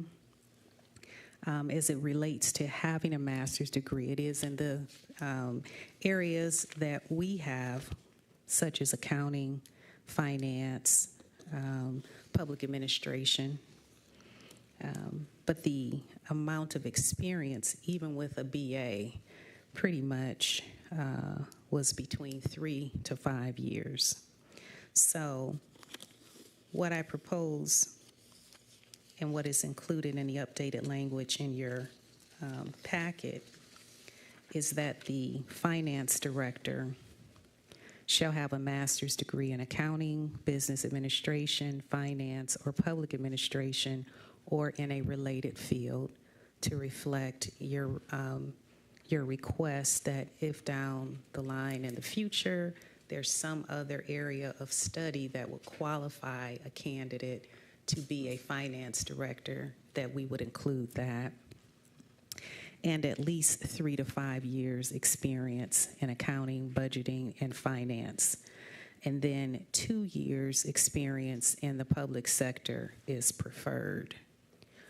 And then we've included also the language of having a bachelor's degree. So after we've looked at 2 years experience in the public sector is preferred if you have a master's degree, the section would continue, or a bachelor's degree in accounting, business administration, finance, public administration, or in a related field. and at least 7 to 10 years experience in accounting, budgeting, and finance. 3 years experience in the public sector is preferred. The city may, in its sole discretion, have alternative combinations of experience and formal education. So that last line was included because at some point we may need less, formal education, but have more experience. It offers an alternative to the city to be able to find the right candidate. So that is what is before you. I welcome any questions. Pro Tem Carrington. Yes, thank you, President McGinnis. When you say the city may consider its sole discretion as alternative combination of experience and formal education, so are you saying that the city has opportunity to go beyond, go less than a bachelor's degree? That would be an option. It talks about the formal education. So, for example, there's an associate's degree, but they have 20 years of experience is what I would think about just off the top of my head. If that person has that type of experience and meets the qualifications and the responsibilities and has the aptitude, then the city would have that ability to make that decision. Well, I definitely was willing to go down to a bachelor's degree, but it doesn't have my support with a 2-year degree. Just wanted to let the council know. And it's not specific, I would say. I'm sorry. No, you're good. This is the first reading, again. So this is the first reading. It requires at least 2 readings, so it'll be coming before us next week. We can amend to strike. The city may consider in its sole discretion alternative combinations of experience and formal education, that last sentence included in 2-88 director, which is at the heart of what Pro Tem Carrington is inquiring about. Do we see that in other sections of city ordinance or other positions? No, that is not included in any of the other cities' municipal code. However, when I looked at other communities, there's, a requirement and sometimes a preference for a CPA or a certified accounting in some other measure. There's an acronym that it uses, and that's nowhere in our ordinance as well. I mean, that's an additional license, I believe, but it's not listed in our municipal code. And because you're a savvy lawyer, you're trying to look down the road and say, you want the city to have the ability and not be legally vulnerable if we put out a job posting for finance director and said, must also have a CPA, must also be a certified public accountant without going to amend the agenda, the ordinance. The issue is that, of course, that cuts both ways. Mm-hmm. A future administration could say, may be good at this. No, I'm kidding. But obviously the city council has to approve, but that the pendulum can swing both ways. But in your legal opinion, you think that that's the protects the city in all scenarios, so that way if we amended the job posting or the job description, you've got more versatility there to defend the city. Is my gut reading it right? You are correct, because we could not put that line in a job description because it would be in violation of our ordinance.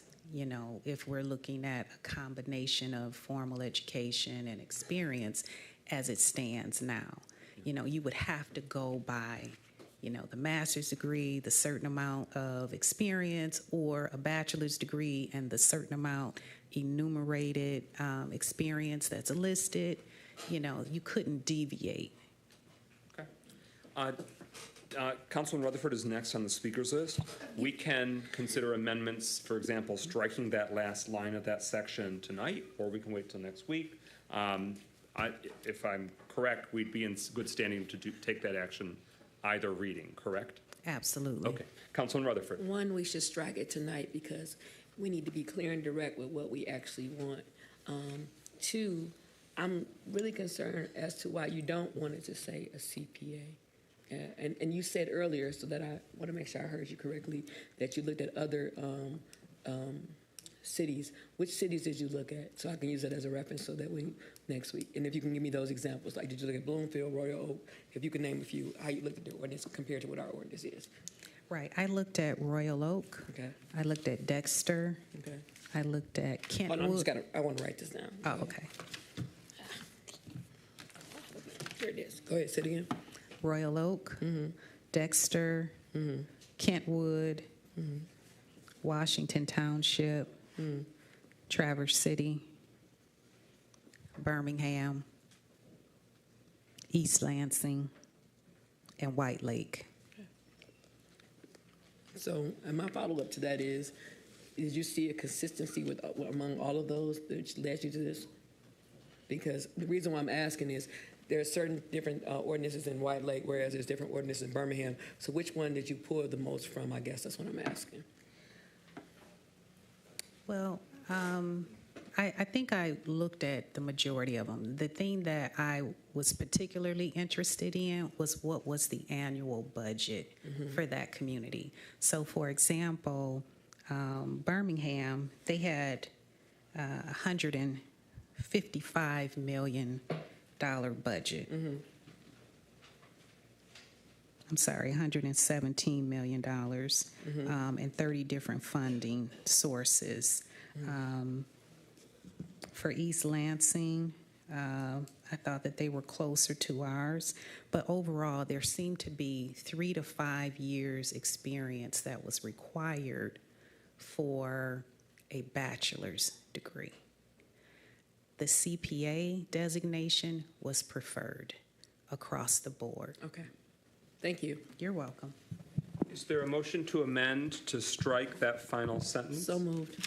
Support. So Councilwoman Rutherford makes a motion to amend, and Pro Tem Carrington seconds 2-88 Director. It would strike that final sentence, the city may consider in its sole discretion alternative combinations of experience and formal education. Everyone clear on the motion before us? And I want to salute the attorney for bringing us options and see what other options are. But I think that when it comes to putting us on the most solid ground and creating safeguards for the future, this is an appropriate move to keep it tight. Any further discussion on the motion to amend, striking that last sentence in 2-88 Director? Hearing nothing further, speakers list exhausted. Roll call, Chief Assistant Clerk, on that amendment. Carrington, Yes. James, No. McGinnis, Yes. Parker, Yes. Rutherford. Yes. 4 yeas, 1 no. All right, that motion to amend passes. So we're back to the first resolution approving the first reading of this ordinance amendment. It will come back before us for a second time, but any further discussion on the resolution having it be read for a first time? Any other discussion? Hearing nothing further, speakers list exhausted. Roll call, Chief Assistant Clerk, on the resolution, acknowledging it being read, the first reading of this ordinance amendment. James, Yes. McGinnis, Yes. Parker, Yes. Rutherford. Yes. Carrington. Yes. 5 yeas.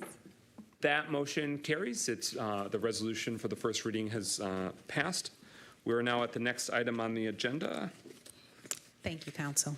Thank you very much for your time and your research. We are at number 10. This is a resolution from the City Council requesting enhanced signage for Bagley Street construction project. That's the City of Pontiac road construction project underway. Council members have heard from residents, churches, businesses, those that pass by, and the residents' feedback the council's received is that they believe that more signage, more detour clarity can be had at the site. So the resolution asks the mayor and the administration to assess that, report back to the council, and let us know what actions they intend on taking to heed the call of the residents. So that's what's before us. If there's a motion, is there a motion? Is there a second? It's been moved by Councilwoman Rutherford, seconded by Pro Tem Carrington. I saw a hand from Mayor Grimel. You have the floor. Yeah, we agree. We have been talking about this since last Monday, and we've got a couple things in the works, and we can provide some additional details via email to council. But number one, we're going to have detour signs printed that specifically say this is the way to this church or this store. So that's in the works, so that someone doesn't have to sort of guess, okay, well, which detour is for what? There'll be actual names of churches on detour signs so people can follow along. It'll also include the names of a couple of businesses that are particularly impacted, but really the emphasis is on the churches that are impacted, because there are 5 churches that are, maybe 6 churches that are impacted, but we want to make sure that we're making it very easy for both the parishioners of those churches, but also those who are going there for a wedding or a funeral, may not be regular attendees, to be able to find them. So that's number one. Number two, we're also having maps printed for each of the churches, not for the stores, but for each of the churches, that we'll be distributing to the churches this week, so that they can distribute those to their parishioners as well. Further discussion on the motion before us? All right. Deputy Mayor Stevens, you have the floor, and happy recent birthday. Thank you. Just as a reminder to residents, please do not move the barricades. It is not safe to drive in construction zones. So someone has been moving the barricades to drive on Bagley Street. It is not safe. Please do not do that. Further discussion on the motion before us? All right, City Council will be keenly involved in making sure that these improvements happen. Community members keep communicating with Councilwoman Rutherford and others, and City Council staff, so that way we know the situation on the ground, including specifically your neighborhood and your neighborhood street. Hearing no further discussion, roll call. Oh, no. Okay. Roll call, Chief Assistant Clerk, on the resolution requesting enhanced signage for Bagley Street construction project. James, Yes. McGinnis, Yes. Parker, Yes. Rutherford, Yes. Carrington, Yes. 5 yeas. That motion carries. The resolution is adopted. We're at number 11 on the agenda. Is there a motion to adopt the resolution to express concern about the delay in appointment to the Medical Marijuana Commission? Moved by Carrington. Is there a second? Second. Moved by Pro Tem Carrington, seconded by Councilwoman James. The city has a medical marijuana commission, of which the clerk's office does a lot of staffing for that, so they can speak a lot about the specific functions of the medical marijuana commission. One of our very dedicated community members, Mr. Paul Wilson, passed away at the end of last year, in December of last year, so his seat remains vacated on that Medical Marijuana Commission. So City Council is eager to hear from Mayor Grimel and learn if he has yet, or if he will be making an appointment to that Medical Marijuana Commission so it can meet and conduct its business. That's what's before us. Clerk Doyle, is there anything further that you wanted to reflect on? You brought it to my attention that this continued vacancy was of concern. Thank you, Mr. President. So the commission currently has 2 pending appeals before it that it cannot take up the matter.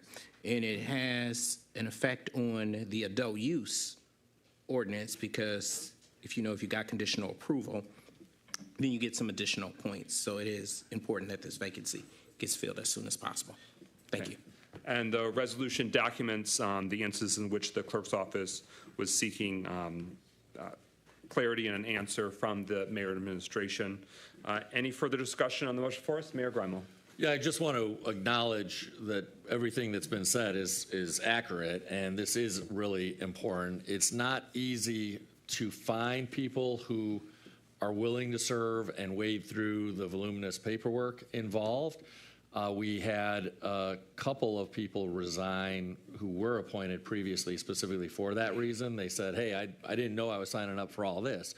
So we have been reaching out to a number of folks. I think that we have someone who is likely to say yes, but they wanted a little bit of time to think about it. So I'm hopeful that I will hear from them tomorrow, and assuming that the answer is in the affirmative, I'll obviously let City Council know.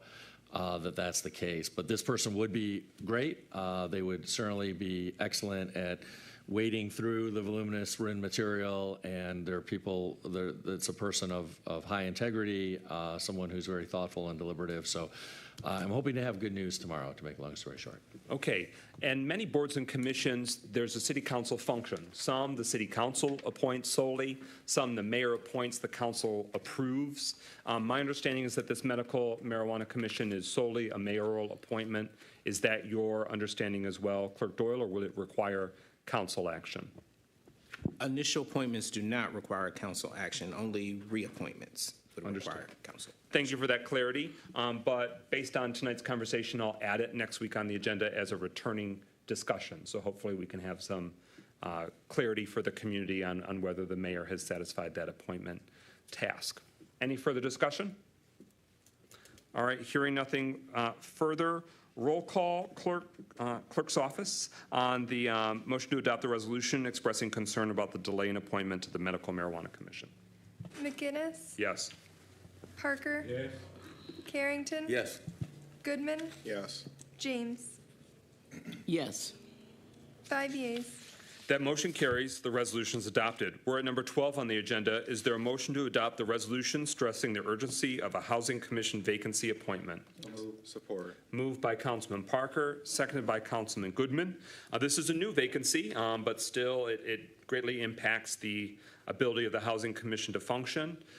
Pontiac resident Neil Hilton, who had served on the Housing Commission for a number of years, including as chair of the commission, he has resigned, and so his tenure on the commission ends. On behalf of the citizens of Pontiac, I want to salute his service. That is a lot to take on, and it ain't lucrative. So thank you very much for being a community volunteer and stepping up to help the Housing Commission. So that is appointed by the mayor, and so we just want to emphasize that although it's not been pending for a long time, we're eager that the mayor is able to act swiftly on that front. He had made an appointment, Mayor Grimel, to the tenant or subsidized housing resident seat. What we've learned from the Housing Commission is that that mayoral appointment has not been coming to the meetings, which also hinders the ability to make quorum or for the Housing Commission to function. So we just wanted to make sure this stays high priority so that way the city's doing its part and not hindering the Housing Commission to be able to fulfill its many time-sensitive needs for those citizens of Pontiac. So that's what we have before us. Mayor Grimel, you have the floor.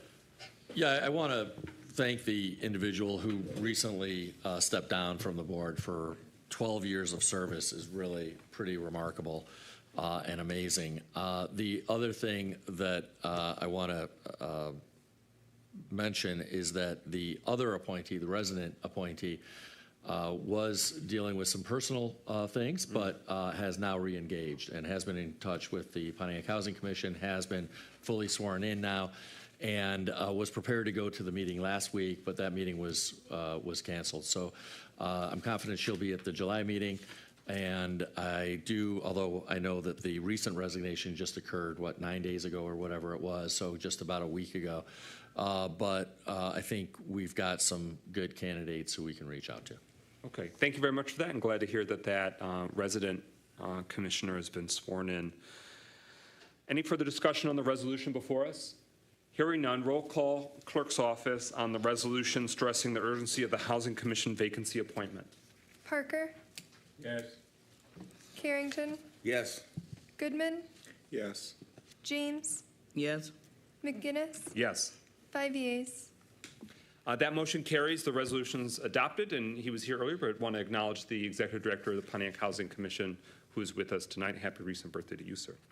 All right, we're at number 13 on the agenda. It's the resolution celebrating the school district's announcement of the Aquatics Center reopening at Pontiac High School. Is there a motion?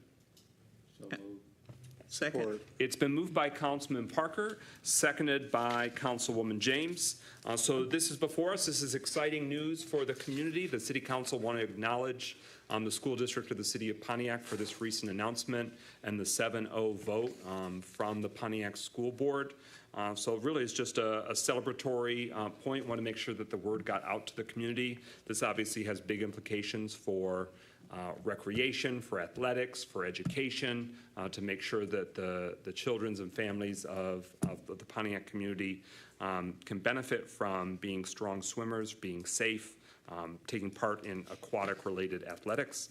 I do see that the president of the school board has walked in to the chamber. So President Garrett, if you are up for it, I'd love to give you the floor if you want to share any highlights. This is unfair because we didn't plan this. I didn't let him get prepared, but since you walked in, very good timing, want to give you the floor. And I was really excited to see that recent announcement from the school district. Anything further you'd like to share? Yes. First, wishes, and thank you for allowing us to be here. Thank you for allowing me to be here to present to the mayor, deputy mayor, council. It was something that had been going on, and it was a thought process when the bond first came.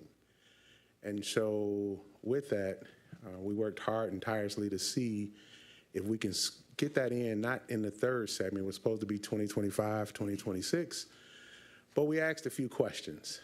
And I guess it's better no place than never to talk about it, but to talk about it right now. It was just simply asking the question, why did they cut the pool off? And we had several renderings from our architect engineers at the time that made an expense of $6 million, $12 million, $16 million.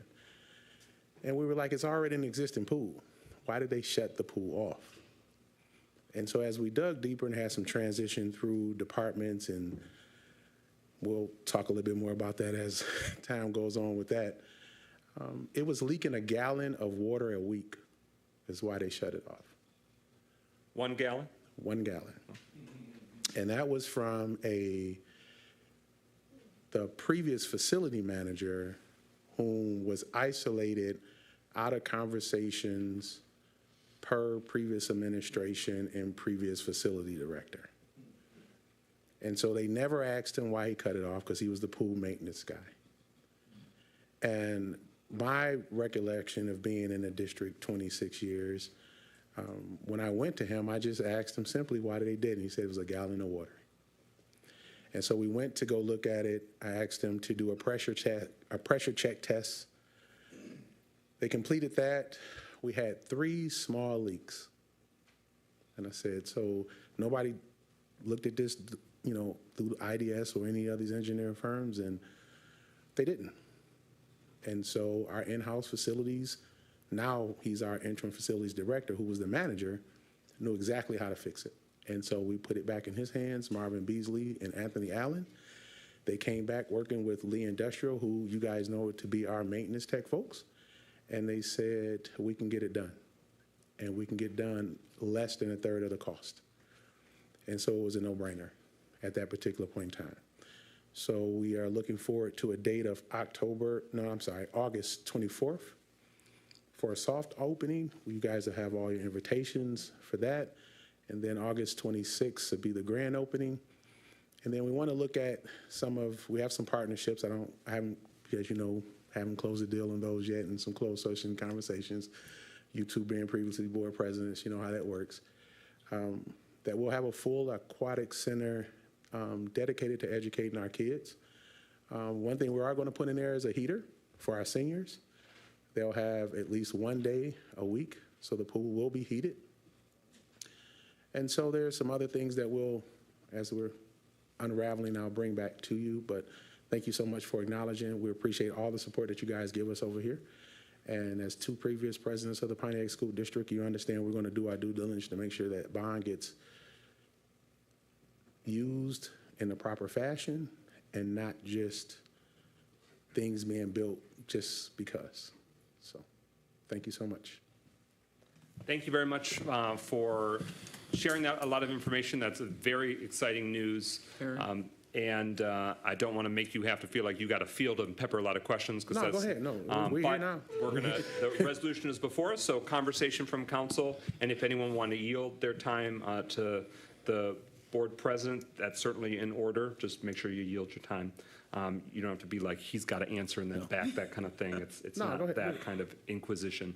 Pro Tem Carrington, you have the floor. Yes, thank you, President McGinnis. First and foremost, I'd like to thank you and the current board for actually going back and looking for the reasons why that pool was closed.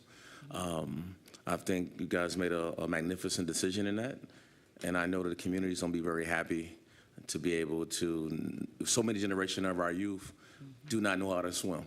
Yeah. And I just remember cities having so many swimming pools. You know, I know Pontiac had them, City of Flint had them, and so many pools are not in our urban centers anymore. So I congratulate you guys on making a sound decision on bringing that back. Yes, sir. To the city of Pontiac. Thank you.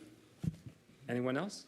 Councilwoman James. I just want to Thank you, ma'am. applaud the school district for the decision that you have made. I think generations of young people will love what you have done, and you're going to impact generations of young people in this city. So thank you very much, and I am very appreciative of what you've done. Awesome. Thank you. Councilman Goodman. Well, to go back to the generations thing, I am one of the generations that did not have an open swimming pool available to me growing up in the city. I was able, luckily, to learn through, going to lakes and, going on vacation and so on and so forth. But, like, no kid that I know that grew up with me learned how to, like, swim in a community center pool. Yes. And it's deeply important. I mean, for safety reasons alone, but for all the reasons in which why, like, just having a swimming pool in our community is important for our children versus having to go elsewhere, going to every other city, right? So I'm just really excited and very happy to see that this is happening and that you were able to get it done. So thank you so much. Yes, no problem. And just in the last week or so, well, a couple weeks now, the Parks and Rec Director, Mr. Price, is his name, Mr. Price? His team came over and we had a very lengthy discussion, him and Henry Jackson from Project Excel, so thank you for allowing that to happen. And so we're going to try to relook at that Project Excel plan again and see how that includes the aquatic space, but it will be time after school for open swim. And again, we will have a senior day. The actual design of it and grand opening, again, you'll have a look at that. And I see if we can get some renderings done of what the final product will look like, so you at least see that. But at this time, we are full steam ahead. All of the lights are in right now. You can actually see all the nooks and crannies now in the pool. But just the fact and imagine that this is something that's real, and to me is personal, because as my grandbaby is about to enter into kindergarten, she won't have the burden of not knowing what a pool in Pontiac is not. She can have the well enough knowledge of knowing she'll be able to learn how to swim right here in the city of Pontiac. So I appreciate it. Thank you. On a final note, this is a pool at Pontiac High School, originally built as Pontiac Northern High School, a pool that literally produced Olympic gold medalists. There was from Pontiac, Michigan, Olympic gold medalist Mickey King, who was a student in the Pontiac School District. The pools of Pontiac produced greatness, and we look forward to that championship pool being able to continue to produce greatness, pleasure, enjoyment, recreation, safety, learning, and education for students and generations. Yes. Is there a Pontiac Central chief that's trying to add a little asterisk to that? Well, I think Mickey King went to Central is the point. I'm sure she swam in that pool. I was trying in competition against Huskies. I was trying to get some mileage off of our Olympic gold medalist. I'm sure she swam in that pool too. Yeah, but it won't be open for diving because when they built Central's pool, they added that diving requirement. So we had some state requirements that we have to fulfill and some permits that we have to pull, but we're very optimistic about the deadline and to get going on opening that pool. Good deal. Any final discussion on the motion before us? The resolution celebrates the Pontiac School District's announcement about the Aquatic Center at Pontiac High School reopening. Speakers list exhausted. Roll call, clerk's office. Thank you, Council. Thank you, President Garrett. Parker, Yes. Carrington, Yes. Goodman, Yes. James, Yes? McGinnis, Yes.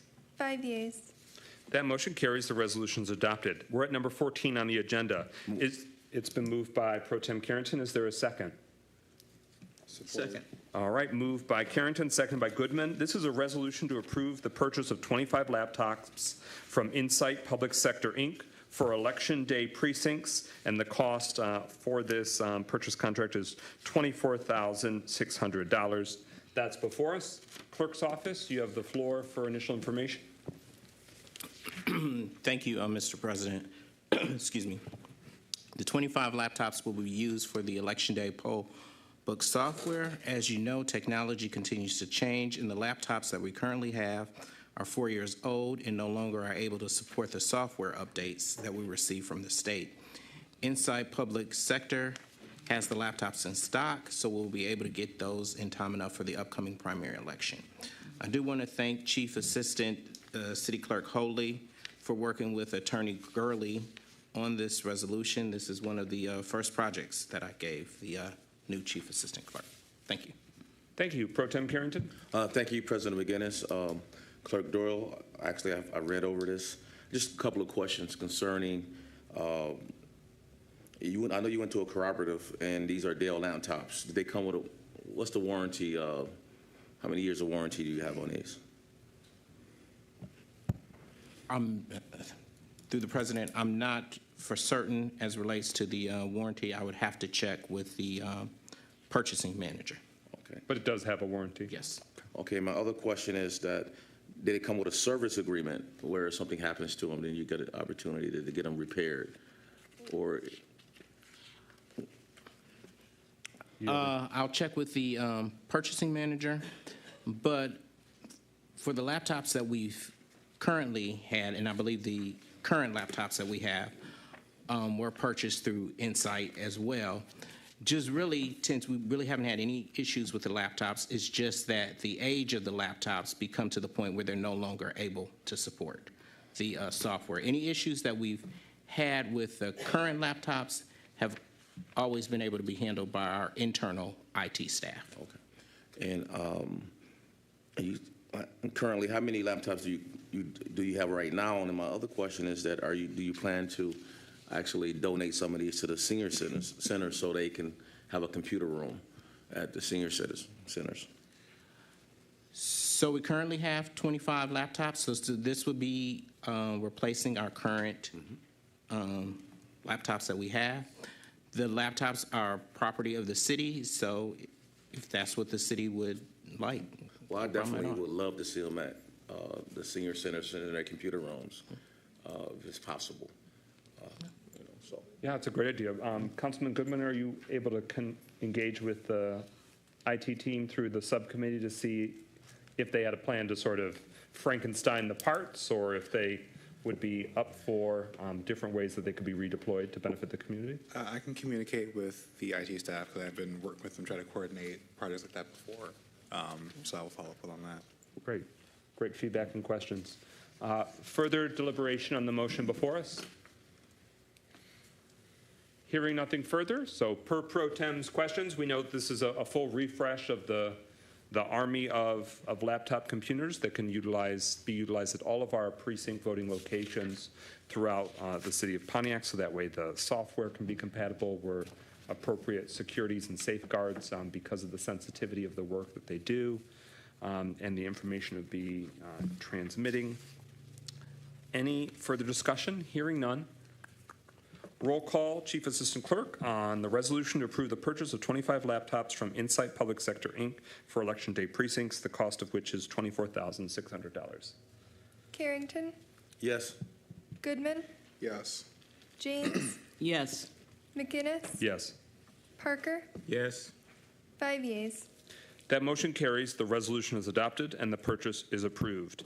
We're at number 15 on the agenda. It's the resolution to award the bridge inspection contract to Hubble, Roth & Clark for $56,223. Is there a motion? Is there a second? Support. Moved by Councilwoman James, seconded by Pro Tem Carrington. It's now before us. Mayor and Administration, you have the floor to introduce the item. Yeah, thank you. So bridges need to be inspected once every 2 years, is my understanding. And of course, it was the last time that the MLK Bridge was inspected back in 2022 that the problems were discovered with it. This is changing who we use for bridge inspections because we no longer want to use the firm that had been inspecting the MLK Bridge for many years and suddenly said there's a problem when those problems clearly did not develop overnight or even within the course of just 2 years. So with that, I'll turn it over to Zach Hoppola, who's with our acting city engineer firm, a DLZ, to walk through the specifics of this agenda item. I do want to note, though, that a member of the public brought up what I thought was a good question, which is why do we need to inspect the MLK Bridge during the duration of its closure? I think that's sort of the crux of the question as I understood it. And I think it's a good question because I'd rather not pay a firm to inspect 17 bridges if we can pay them instead to inspect 16 bridges for less money, especially since we'll have an engineering firm on site through the course of the MLK Bridge construction, and presumably they will constantly be inspecting the bridge during that time as part of that construction process until it's demolished. And so why are we paying a firm to inspect the MLK Bridge? Thank you, Mayor. Thank you, City Council. I think it's appropriate to just address the question first regarding MLK. And so to make things clear, HRC's proposal to inspect the 17 bridges for the city, that is also to upload the ratings to the state's websites. So even though MLK is still closed, there's still the ratings that need to be resubmitted. So it's just kind of a restatement of what was already posted. Things haven't necessarily changed. It's been deemed closed. So the actual quote that they have given us is for the work that they'll be performing, but the 17 bridges listed are just what needs to be reported. So MLK, for instance, may not actually require any work to be done outside of just logging onto the website and entering in the biannual ratings that are required for that. So I believe that's the best way to adequately answer that, and that just kind of leads into the rest of it, right? So we've got 17 bridges that are required to be inspected this calendar year before 2024. And typically, the second you do that inspection and enter all those ratings in, that 2-year clock starts again. So you may be asking, why are all of these happening right now at this time of the year? Well, it's kind of easier to track and do them all kind of at once because, again, once you enter in those reports, it triggers that 2-year clock. So again, HRC's proposal is to perform inspections on all 17 bridges and then report all those findings to the state for regulatory requirements. And just to note, we do have 5 that are required coming here in the next few weeks. So it is a pressing matter to get this ball moving because if we delay things, it will complicate some regulatory requirements. Thank you. So 17 are what are in the city of Pontiac and require inspection, correct? So and there were 5 specifically, or what's going to be? There's going to be 5 that are required in the coming weeks that are absolutely needing to get done, but then the other 12 will need to be completed prior to 2024. So the 5 was just kind of putting that sense of urgency out there that it needs to be done immediately. Okay, so we're essentially doing a 1-2 punch. Like There's 3 cycles. There's 3 cycles. There's 3 separate dates for all 17, but those 5 were just the urgent matter at hand. Got it. Pro Tem Carrington, you have the floor. Yes, thank you, President Guinness. So in prior years, did you guys inspect these 17 bridges prior? Because I guess the number 17 is sticking out to me because I never heard it before. So, and maybe I'm wrong. I just wanted to know, in past calendar years, have you guys had all 17 bridges inspected? And we know you're DLZ, but in terms of who's been handling it for the city and what's been the life cycle, I saw the mayor had a hand, but. Yes. So again, that's when they submit that report, that's when that 2-year clock starts. So like I said, there's all 17 are due this calendar year. And so there's basically 3 rounds of it. One's at the end of June. I can't recall what the exact dates were for the other 2 rounds. But again, so all 17 would have been performed 2 years ago to those exact dates, as that's when that 2-year clock starts. And that would have been the round that identified the Martin Luther King Bridge as failing and extremely dangerous. Correct. So that would have been authorized prior to our time on the city council, that larger batch that would predate, depending on when it fell, but it seems likely that it was part of something that was authorized prior. I yield to the mayor. Okay, Mayor Grimal, you have the floor. Yeah, at risk of being a little redundant here, yeah, so the firm that did the bridge inspections back in 2022 and in a number of prior years was a firm called Benesch.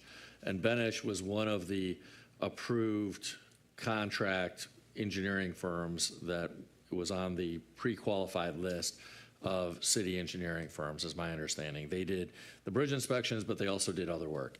And due to our concerns with at least my assessment is the lack of thoroughness on bridge inspections previous to 2022, the fact that all of a sudden these very severe problems were reported as urgent when they clearly didn't creep up during a 2-year period. We have stepped away from using that firm, not just for bridge inspections, but for any work. Any further discussion? No. Anything further? So the motion before us is us authorizing the bridge inspection contract and awarding it to Hubble, Roth & Clark, HRC, a longstanding engineering and civil engineering firm in our region. Is HRC one of the standing contracts that the city of Pontiac has?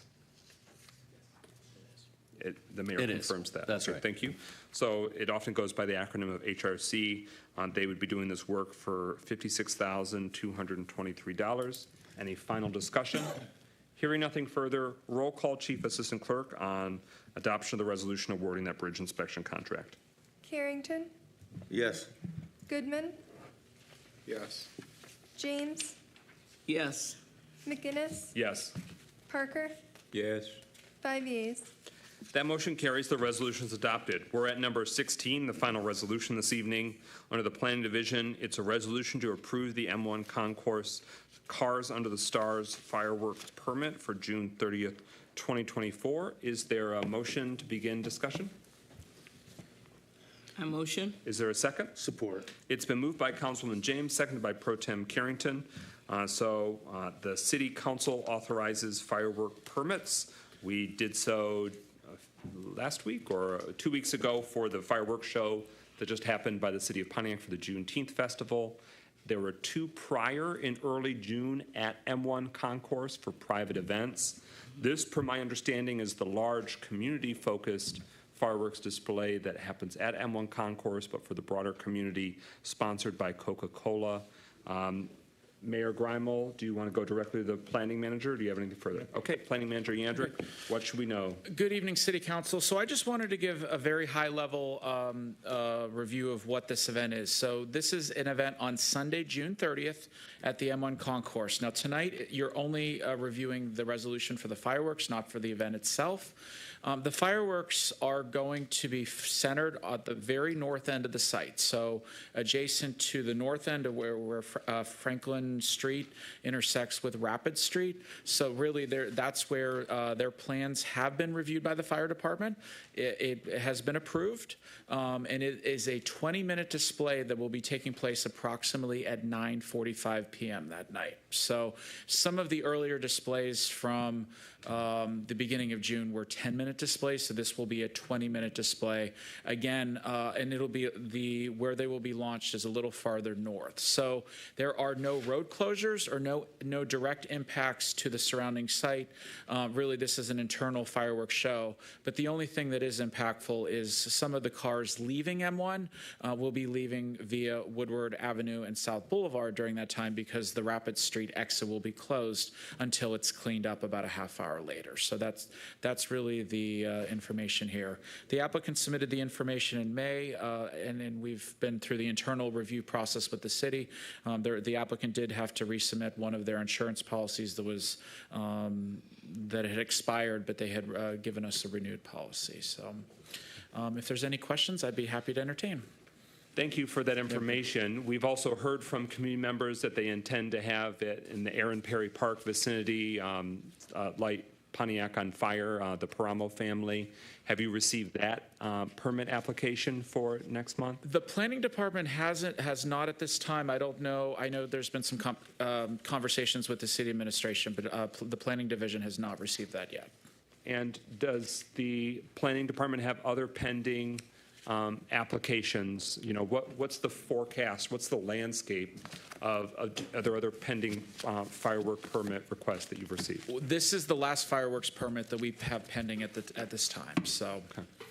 And I think, you know, some community members have been concerned about, because this seems more frequent that M1 Concourse would have fireworks displays. I don't remember them having as many in short succession. So at least what we have so far, there's no new applications pending, but has M1 Concourse been in communication with you about future private fireworks displays that are planned? They have shared with me, and this was about 6 months ago, that they may see an increase in some of the smaller displays in association with some of their private events that take place, like the charity events.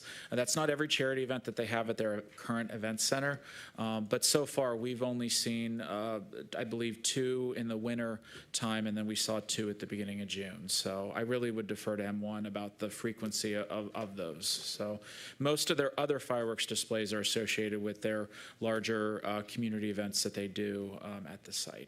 And obviously, many Pontiac residents enjoy the larger display. It fulfills, you know, a lot of people's expectations and hopes for the summer. I would just caution in council that the city council, and I welcome other council members to help me flesh this out, that we are not in the business of rubber stamping private fireworks displays that happen frequently at a private location for private events. That feels like a departure to me from common practice. Obviously, the state of Michigan allows certain holidays can have clusters privately, but this seems like a departure. This doesn't apply here, but I want to invoke it because that's part of the pause is, okay, how often is this going to be happening? And I think that that's a fair thing for any entity to hear and receive from the community, because just like if a church was saying every fourth Sunday, this church is going to shoot off fireworks as part of a large event, understandably surrounding residents and the city as a whole might be like, well, let's think about this in the bigger picture. How often is this going to happen? And I just wanted to raise that more broadly beyond just this instance, if that makes sense. And I welcome other council members to help me find out if I'm on an island or if I'm reflecting the will of the residents well. Pro Tem, followed by Councilwoman James. Well, I think you actually summed that up pretty much, because basically we definitely don't want this to be something that seems to come to us every 2 months concerning fireworks. We can appreciate the holidays because people expect fireworks like 4th of July the 4th, Juneteenth now, but if it's going to be constant events where fireworks are present in communities, I don't know if that's fair to the residents. Councilwoman James, followed by Councilman Rutherford and Councilman Goodman. Yeah, President McGinnis, I think you did express it extremely well for the council, that we're not in the business of rubber stamping private events. This one is close enough to the 4th of July, even though it's a private event, that I would, support this, but this is the third since the start of the year, which is looking at an average of 2 of every other month. And that's totally unacceptable for the reason that there are current noise issues by the residents in that area that have really not been addressed by this business. And I really think that they need to work more closely with that community, and I certainly am not going to be in support of seeing any more of these applications anytime soon, because what I want to hear from them is that they are taking a serious look at the concerns of that community and are really doing everything in their power to work with that community around noise abatement. Councilwoman Rutherford. Okay, so here's the issue for me. I just have 2 questions. How many fireworks have we done with M1 this year?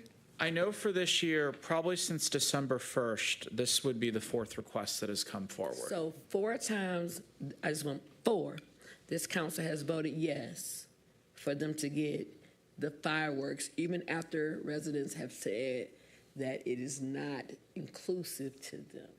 And so what makes this one so special? From the planning. Because this will be 5. Go ahead. This would be the 4th one. So, and we had a couple requests come in that were too short that never even made it to City Council. That City Administration talked with them on that application did not proceed. In terms of what is special, that's this is an event that is open to the public. However, there is a fee and a ticket, involved in that. But I don't know that from my perspective, this is a longer display that they try to emulate. But I don't know that we have certain criteria, and we've had a discussion with this application about what makes it special. I understand that they've been doing this event for years, and there's obviously been fireworks associated with it. But in terms of what's unique about it, I would defer to see if the administration had anything further on that. So before my follow-up, I asked a question for the administration. How does the community of District 1 directly benefit from these fireworks? We got to pay half, so let's say the ticket is 30, we got to pay 15. It's gonna be noisy. There'll be no parking. There'll be street issues because Bagley, South Boulevard, and all. Bagley, South Boulevard, and Golf Drive is blocked off. So it's definitely going to be congested traffic. To the administration, how does this directly benefit District 1? Directly, do they give us money? Are we getting anything out of the deal? I yield to the administration. You've already yielded. Oh, I'm sorry. Go ahead. So it's a fair question in terms of the benefit. This is a permit, so it's the city permitting the fireworks display. Does the administration have further thoughts to share? Mayor Grunwald. Well, I can't speak for the other requests this year, and I know a couple of those have already come before City Council. But in terms of this specific event, this is an event that has occurred for a number of years now. It's been approved by City Council the past couple of years. And we hear mostly positive things from residents about this event because it's in close proximity to July 4th. Now, one of the things the residents do say is they want some forewarning because we hear everything from, hey, I want to make sure I know this is coming and on this date so that I can make sure the dogs are inside so that they're not as upset. I want to make sure, sometimes we hear, I want to make sure I know so the kids can be outside to enjoy the fireworks. But this particular event is in close proximity to July 4th.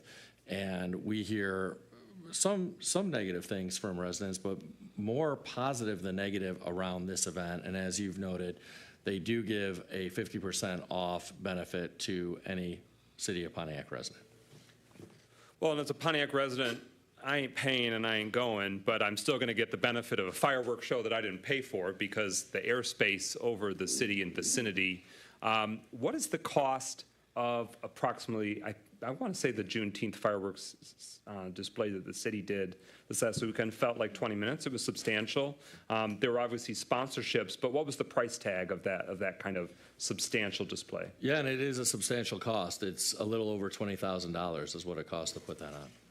So that's the benefit to citizens is that it's privately paid for, but commonly enjoyed. Now, that's an asterisk because that's not 100% universal enjoyment. That can be a matter of opinion. Further discussion. So the motion before us is this particular permit for June 30th for that annual larger event sponsored by Coca-Cola. They call it Cars Under the Stars. Councilwoman Rutherford. All right. Is this going to be the last firework events that we're going to have this year from Mr. Andrew? Because you do get the schedule of what they want to do. Well, so a resident, I mean, anyone, any business, I'm referring to M1. Any business, including M1 Concourse, can apply for a permit. That we must hear. We allow that to go through the process, so we may receive more permit requests. And then it's up to the city council on, shall that be permitted? Shall that be allowed? Is that right? Like we can't, unless you administratively, they didn't follow a rule or they didn't get in on time, you've got to allow it to sort of run through the process. That is correct, and this comes directly from a municipal code. So unlike planning cases that I'm often bringing to City Council, there's no analysis.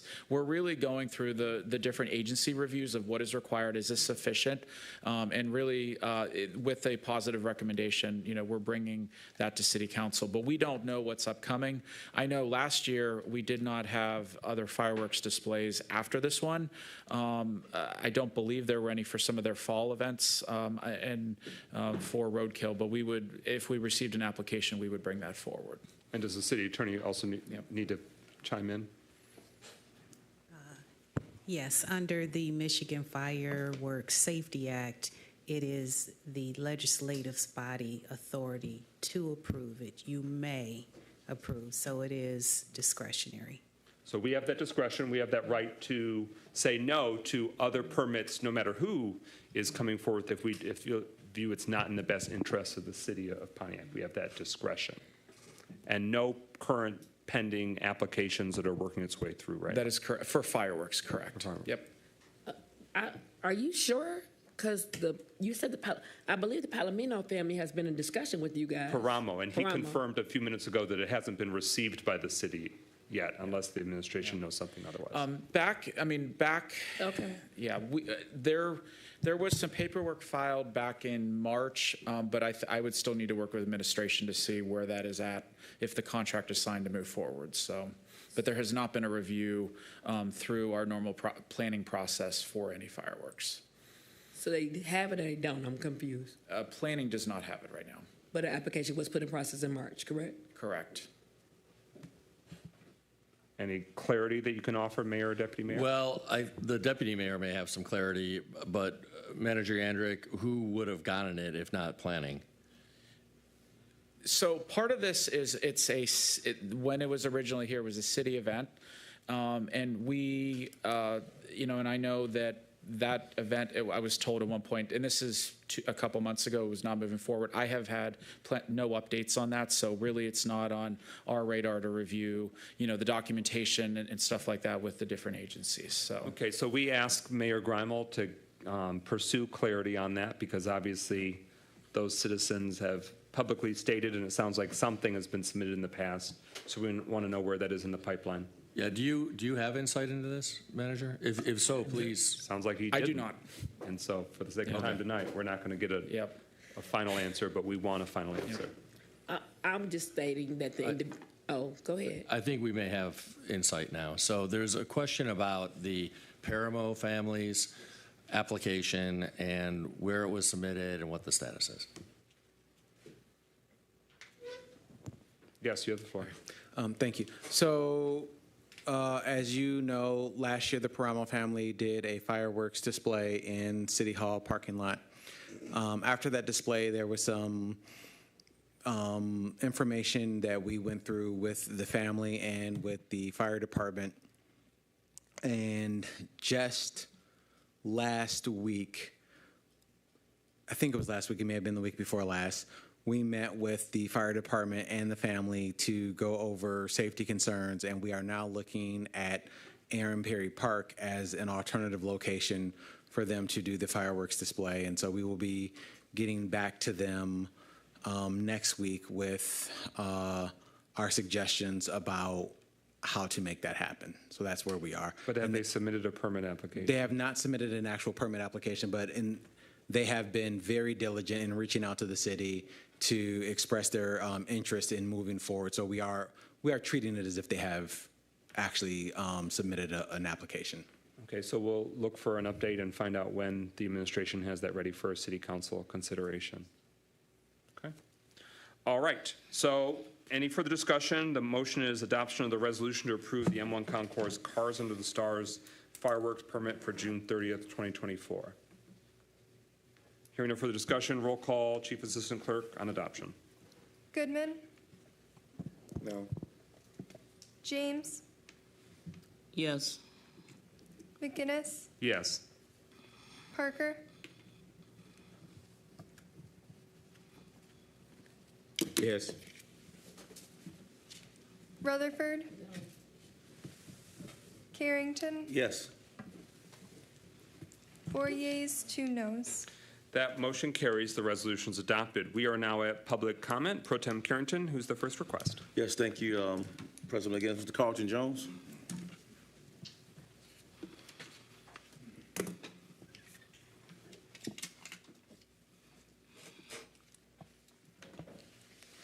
Yeah, it's interesting. You get stick around long enough, you learn a few things.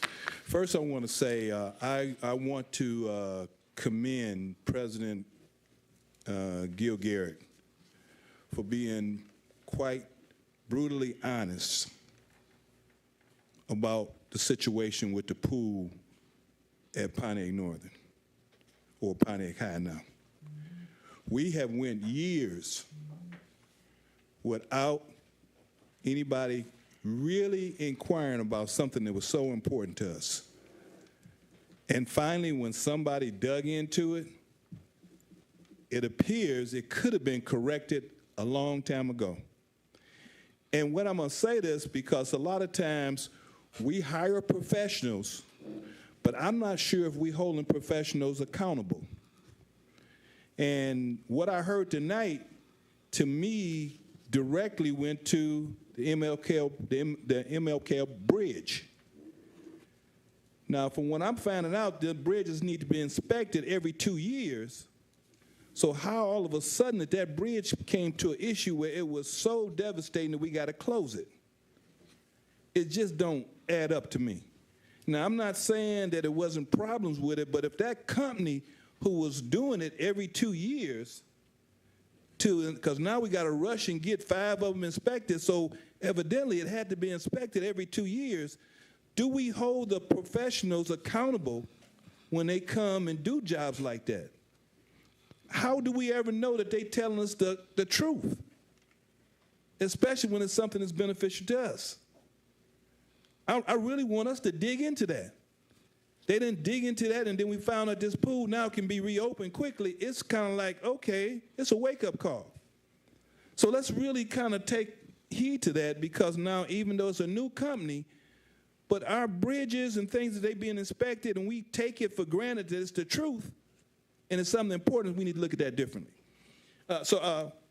President Gill is back here, and I commend you for being so brutally honest about that situation.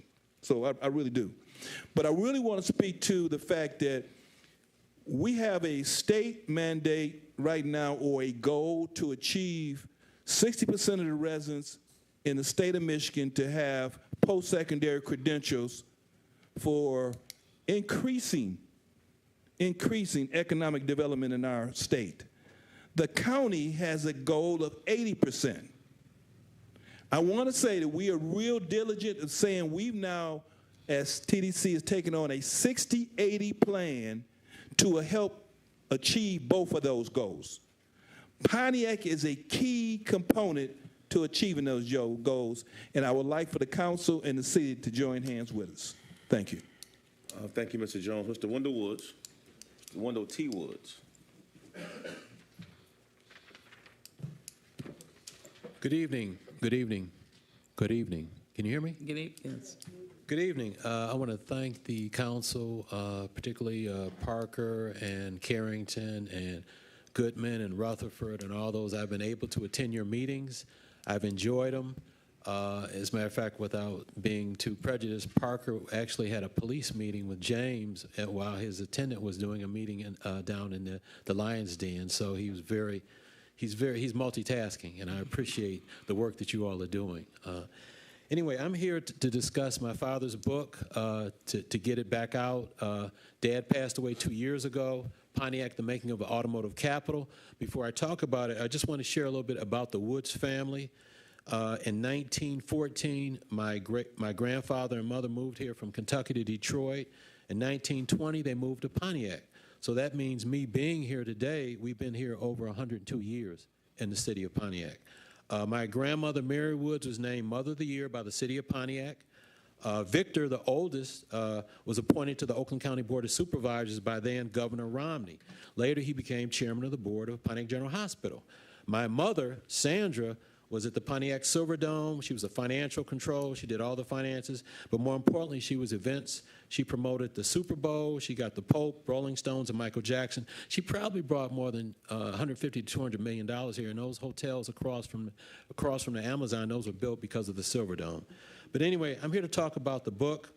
Mr. Esmo Woods' book, which he wrote 8 books and published 7, Pontiac, The Making of Automotive Capital. Some facts, it was the most authoritative and researched book on the city of Pontiac. Mr. Woods conducted 61 interviews, and the book has 70 pictures. It includes the Civil War, World War II, included Arsenal Democracy. Chapter 13 about the Black Southwest is very detailed, about the Black Southwest, what we call the corner. It was adopted in the schools in Pontiac and Detroit, but also Professor DeWitt Dykes, if some of you know him, he also used it in his class, and I think we have a student here that used the book, okay? And also former Superintendent Dr. Mildred Mason, when they had a $20 million bond issue, they purchased thousands of the copies, used at the 5th grade level. And also I have a website, which I have on a sheet, woodspublishing.square.site. We've collected a lot of grant money. We have a lot of money. I would ask, please, I know you got a budget that was submitted, I would ask the city, the legislator, to just consider getting this to the residents. It's inspiring. It's really a self-esteem piece. It has the African American contributions. It has the African American graduates that went to school in Pontiac. He did stop in 1950, but remember, he conducted over 61 interviews. He took a leave of absence from Pontiac General Hospital to do this book. So anyway, I would like the city to somehow get it into the hands of the residents. Please consider it strongly. Thank you very much. That's my. Thank you, Mr. Woods. Ms. Veronica Taylor. Ms. Billy Swayzer.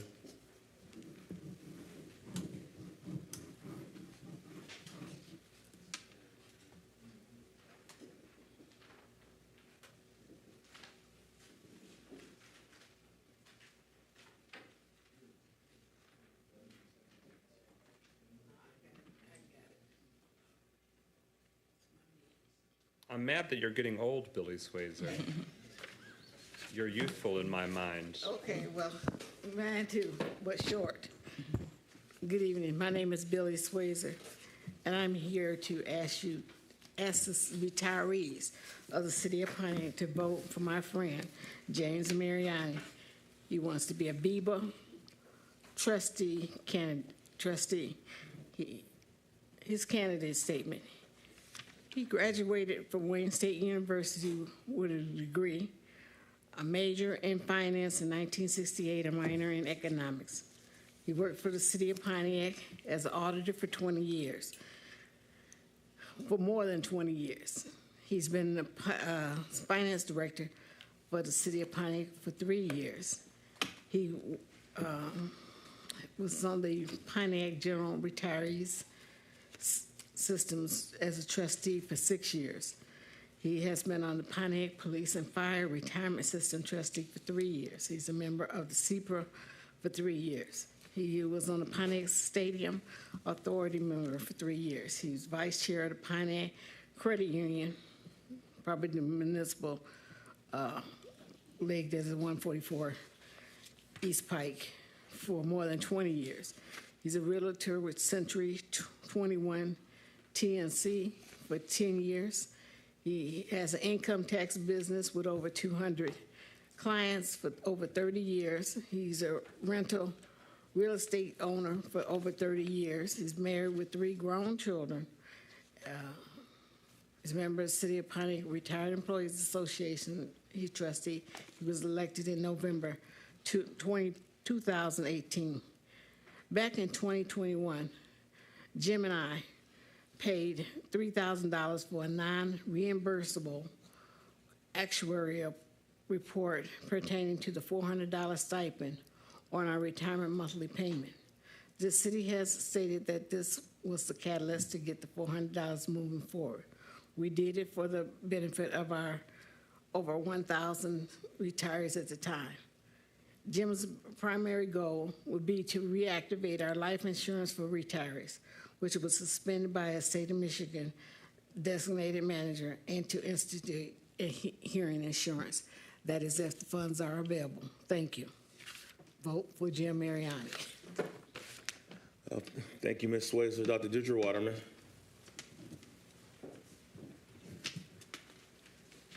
And then last public comment will be Ms. Darlene Clark.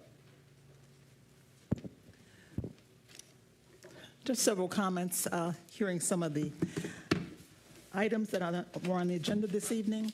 One of them, the M1, and I see you voted to approve that event that's coming up. I think, I would hope that given the fact that the District 1 residents have been bothered by the noise, and the approvals come in the face of the fact that their attempts to get some amelioration of the disturbance and the noise pollution has not been listened to or adhered to. I would think that if I were mayor or even our council person, if you would take a hand in maybe having that conversation with M1 and saying, look, use your influence to get them to make some adjustment for the noise that the residents have been bothered by. I think it's a slap in the face to continue to give them discretionary privileges, and yet the District 1 residents are being ignored in terms of what they would like to have in terms of peace and peaceful enjoyment of their property. You did the budget today. There was one thing I had a question about and stood out, but in the revenue, I did not see the $500,000 loan repayment that was due us from the Ottawa Towers developers. That was, I hope we're not letting them skate on that. They didn't have enough at the closing, and I had to get a special attorney to go and make sure that they would be obligated to have a promissory note. So I wish you would check that. You know, they've already gotten $19 million out of the $50 million the state gave the city for downtown development. So don't let them get away with $500,000 that they owe the city and they owe the taxpayers of the city of Pontiac. So I will be looking for that. You also talked about the finance director dumbing down the requirements for a finance director. And I did hear the city attorney talk about the fact that many municipalities require a CPA, also designation. I think you might want to listen to that and do the research. As I'm recalling from my experience as mayor, that the CPA is required for certain special functions of our finance director. And it has something to do with ACH transfers, federal deposit, or something like that, which required a CPA designation. So you may just want to check that before you discard that from the description of the finance director. The question applies, though, why is this administration having so much trouble retaining good people and getting good administrators? And one of the reasons that you're complaining that things aren't getting done is because the executive staff, which has been tried and true, has been walking away. Okay. And so many positions are vacant. So that's another issue. But with that, I'll say good evening. All right. Thank you, Dr. Waterman. Ms. Darlene Clark. Once again, good afternoon. Council, I know you probably have heard this many times before coming out of my mouth, but let me say this to you again. This is just a reminder to you guys that the positions that you hold, that you work for the people. The administration cannot move forward without your approval. But the problem that the people are beginning to see and has been seeing all the time is that the administration tends to push projects in front of you at a short notice. And pushing these projects in front of you is showing lack of respect for the council. But the council also showing the people, too, that you're not taking under consideration that what they're saying and what they're seeing. Council, you are due more respect than you are being given by the administration. And let me tell you what I mean by that. Deborah Younger has been working with Tim Grimer for quite some time now. She is supposed to make sure that all I's are dotted and all T's are crossed. She come to you with projects, not only just to you, but she come to district meetings with projects and hoping and knowing, not hoping, that these projects are really going to push through without having all the information to present to the council so the council can present to the public. With that being said, every time she shows up, her intent is to push it through at a short notice, which is showing such lack of respect for the council. Once again, each district represents your people. So when Ms. Younger comes through and say that we have to have this done, you don't have to take her into consideration. You stay in control, which this is something that you've been showing your district that you have no control. Not only with Ms. Younger, but with other projects such as the fireworks. Not taken into consideration, you speak the game, but you don't walk the walk and keep control. Control is a very good entity that you guys is easy to attain because you have the power. This power has been presented to you many, many, many, many times. But some reason you have lack of confidence in yourself and you turn it over to the administration to ask for assistance. The administration works for you. The administration works for the people. You are turning over the city. And I say this to you, there's a reason all this I'm saying to you. There are people watching from state to state to state. I've named those states to you before. These people are very serious in their agenda, what they have. Are you going to go down with the shit with the administration, or are you going to let the administration put the fault on you guys? I say this very sincerely. Yes, you are losing staff. Yes, the administration are losing good people. But then as a council, you ask yourself why, because you have went along with what the administration has asked of you. Is this going good for you guys that you're doing with the administration and because going along? The city still looked in deplorable state. The grounds and the properties that the people need is still not being addressed. All right, thank you, Ms. Clark. That concludes public comment. Thank you very much, and thank you to our neighbors who took the time to share what was on their mind. For public communications, we want to make sure that residents know that the first summer concert in the park is on this Thursday, June 20th, 7 p.m. It's Jazz on the Lake at Galloway Lake Park in beautiful District 5. Quincy Stewart and Bruce Cobb are playing that free outdoor summer concert in the city of Pontiac Parks. We go now to closing comments. Mayor Greimel. Thank you. Just three very quick announcements. Number one, I know I've mentioned this at past meetings, but this Thursday, June 20th, in addition to the Music in the Parks concert, which we encourage folks to go to, we also have a listening session for the design of the new Youth Recreation Center. That's going to be at the Ruth Peterson Center at 6 p.m. again this Thursday, June 20th. So we encourage folks to come out to that and let your voices be heard. This will be the fourth listening session in that series, including one that was dedicated solely for young people so that their voices could be heard. So please join us this Thursday, June 20th at 6 p.m. at the Ruth Peterson Center. In addition, I want to just say that we take holding the previous private owner of the Phoenix Center accountable for amounts owed very seriously. We have been pursuing money owed by that private owner. In fact, we went to arbitration against that private owner, and we won in arbitration, and it was determined that he owes us $500,000. So that has already been an important endeavor and initiative and effort on the part of the city and its taxpayers against that private owner who used to own the Phoenix Center. Lastly, I wanted to share some good news that we had applied for a Spark grant for some improvements at Galloway Lake Park, in particular the demolition of the two derelict buildings at Galloway Lake Park. We had applied for almost $1 million. Specifically, we had applied for $999,250. We did not get the full amount, but we got the lion's share of that. So we just got word this afternoon that we did receive that award in the amount of $772,700. So we're very, very excited about that. Great news. All right, great news for District 5, for Galloway Lake Park, and for the citizens of Pontiac. Thank you for that breaking news. Deputy Mayor Stevens, any closing comments?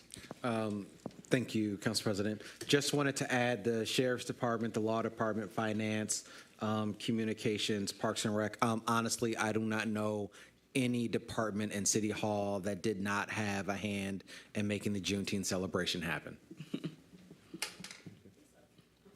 Clerk Doyle? Okay. Chief Assistant Clerk, any closing comments? Thank you for your service tonight. Okay.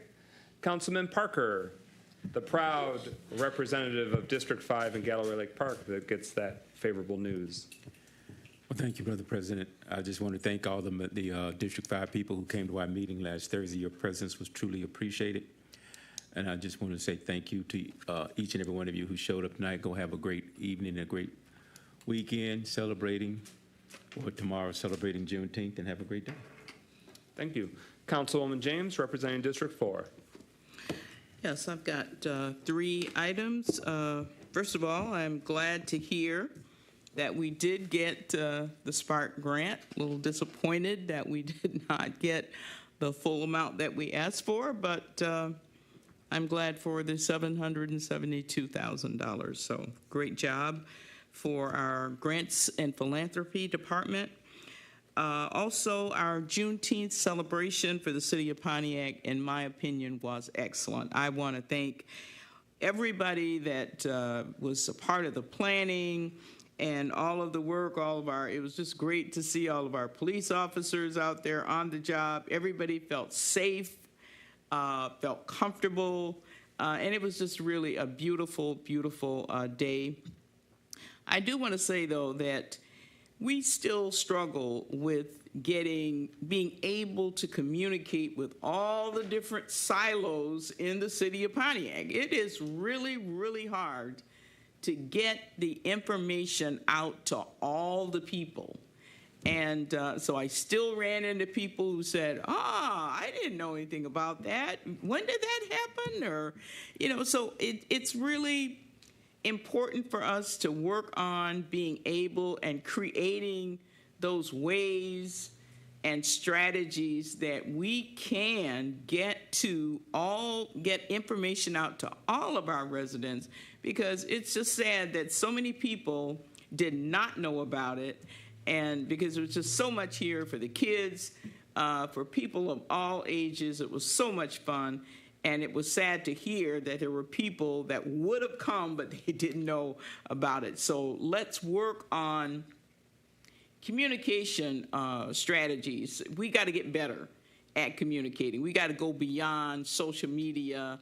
And, we may have to go back to the old school phone calls or whatever, but we need to do a better job of being able to communicate to our residents when we have something of this magnitude, because it was really excellent. Secondly, the next meeting of the District 4 Community Council will be Thursday, June 27th. That's next week at 6 p.m. Our meetings are held at the New Mount Moriah International Church at 313 West Walton Boulevard. So that meeting will take place at 6 o'clock. The public is invited. Also, I will be hosting the Music in the Park for District 4. It's going to take place at J.C. Park on June the 27th, I believe. Let me make sure. June 26th. And so we will be at J.C. Park. I will host that. We're looking forward to having music in the park. So if you live near the J.C. Park along Walton Boulevard, please invite your neighbors and friends to come out, and let's have a good time on June 26th. That's all I have. Thank you. Thank you. Pro Tem William Carrington departed a few moments ago, but wanted to make sure that District 6 residents knew that their next district meeting is next Thursday, June 27th, 6 p.m. at Ruth Peterson Senior Center on Joslin Road. Also, that the Pride and Beautification nominations are still open until June 30th. So please nominate yourself, your neighbor, a business who goes the extra mile to show pride in their neighborhood and pride and beautification in the city of Pontiac. Contact the City Council office if you need help finding where those nomination forms are. We have them in person, we have them online, and we want everyone to benefit from the recognition that deserves it. Councilman Goodman, District 3. Yeah, I can make mine relatively quick because they're all announcements. In order, the first things first is the Baldwin Center is bringing their yearly summer camp that is completely available for free to any kid in the community. I believe registration opened today. It is open until, so today is 18th, tomorrow's 19th, Thursday's the 20th, so it's open until Thursday the 20th. It runs from 3 to 6 p.m. at the Baldwin Center from July 8th. Oh, sorry, no. You can register from 3 to 6 at the Baldwin Center these next couple days. The camp runs from July 8th to August 16th from 9 a.m. to 3 p.m. And it's for kids entering grades kindergarten through 8th grade in the fall. And when you come, make sure that you bring some photo identification and the insurance information for the kid. So that's the first thing.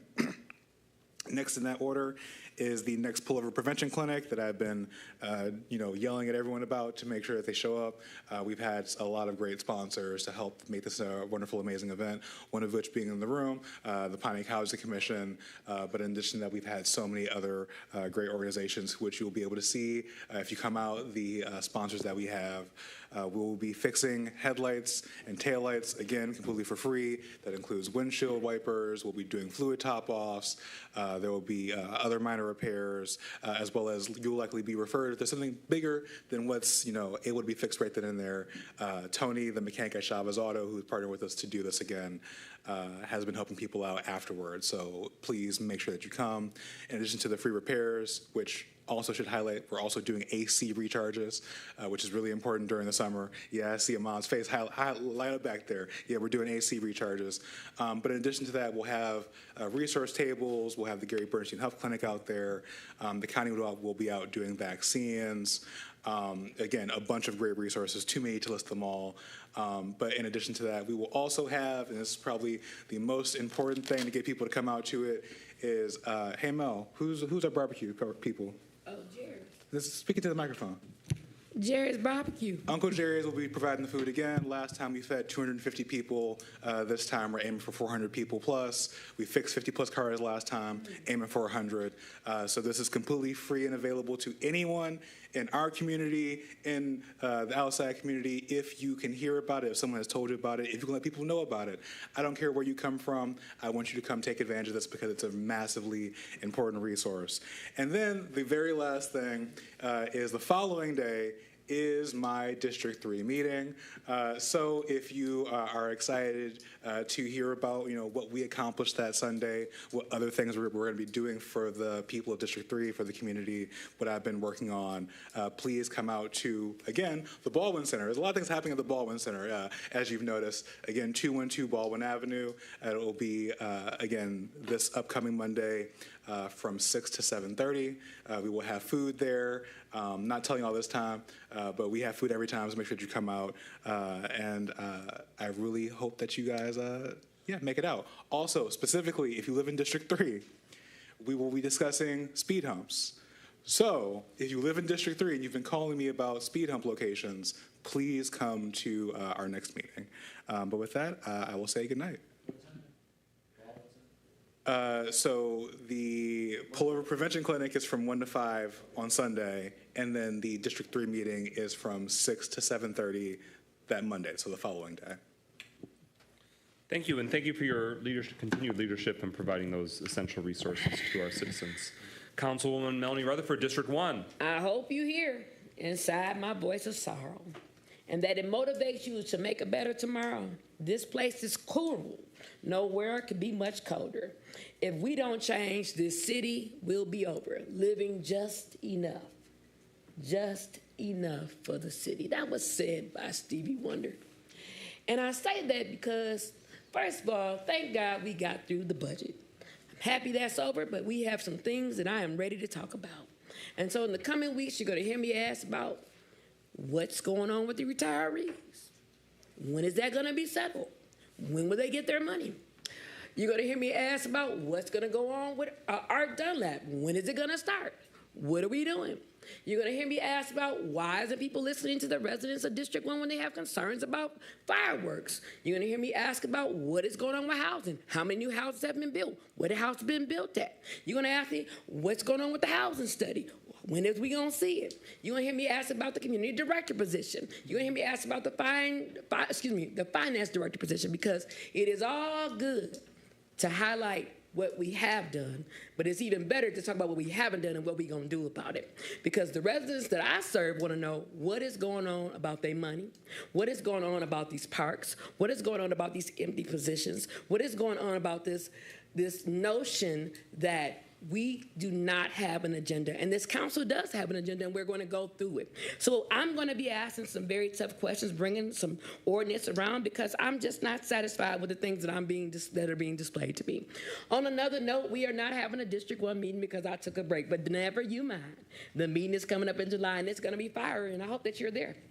Last, but certainly not least, I want to give a shout out to the best thing that ever happened to me and that I ever created, Mariah Rutherford, who is off to represent the city of Pontiac the way only she could in Taiwan. She's got a scholarship paid for by the United States Department of Education. Well, she'll be too much studying at Taiwan in Taiwan. I think it's the critical language scholarships. I think it's important that we highlight what we do and how we do it well. And here we go. If you ever heard anybody tell you, you matter, you matter. If you ever heard anybody say, God bless you, God keep you, God bless you, God keep you. And last but certainly not least, I understand that my way ain't always the right way, but it is my way, and I will continue to ask the tough questions because I'm ready for the right answers. God bless you, God keep you, and have a good night.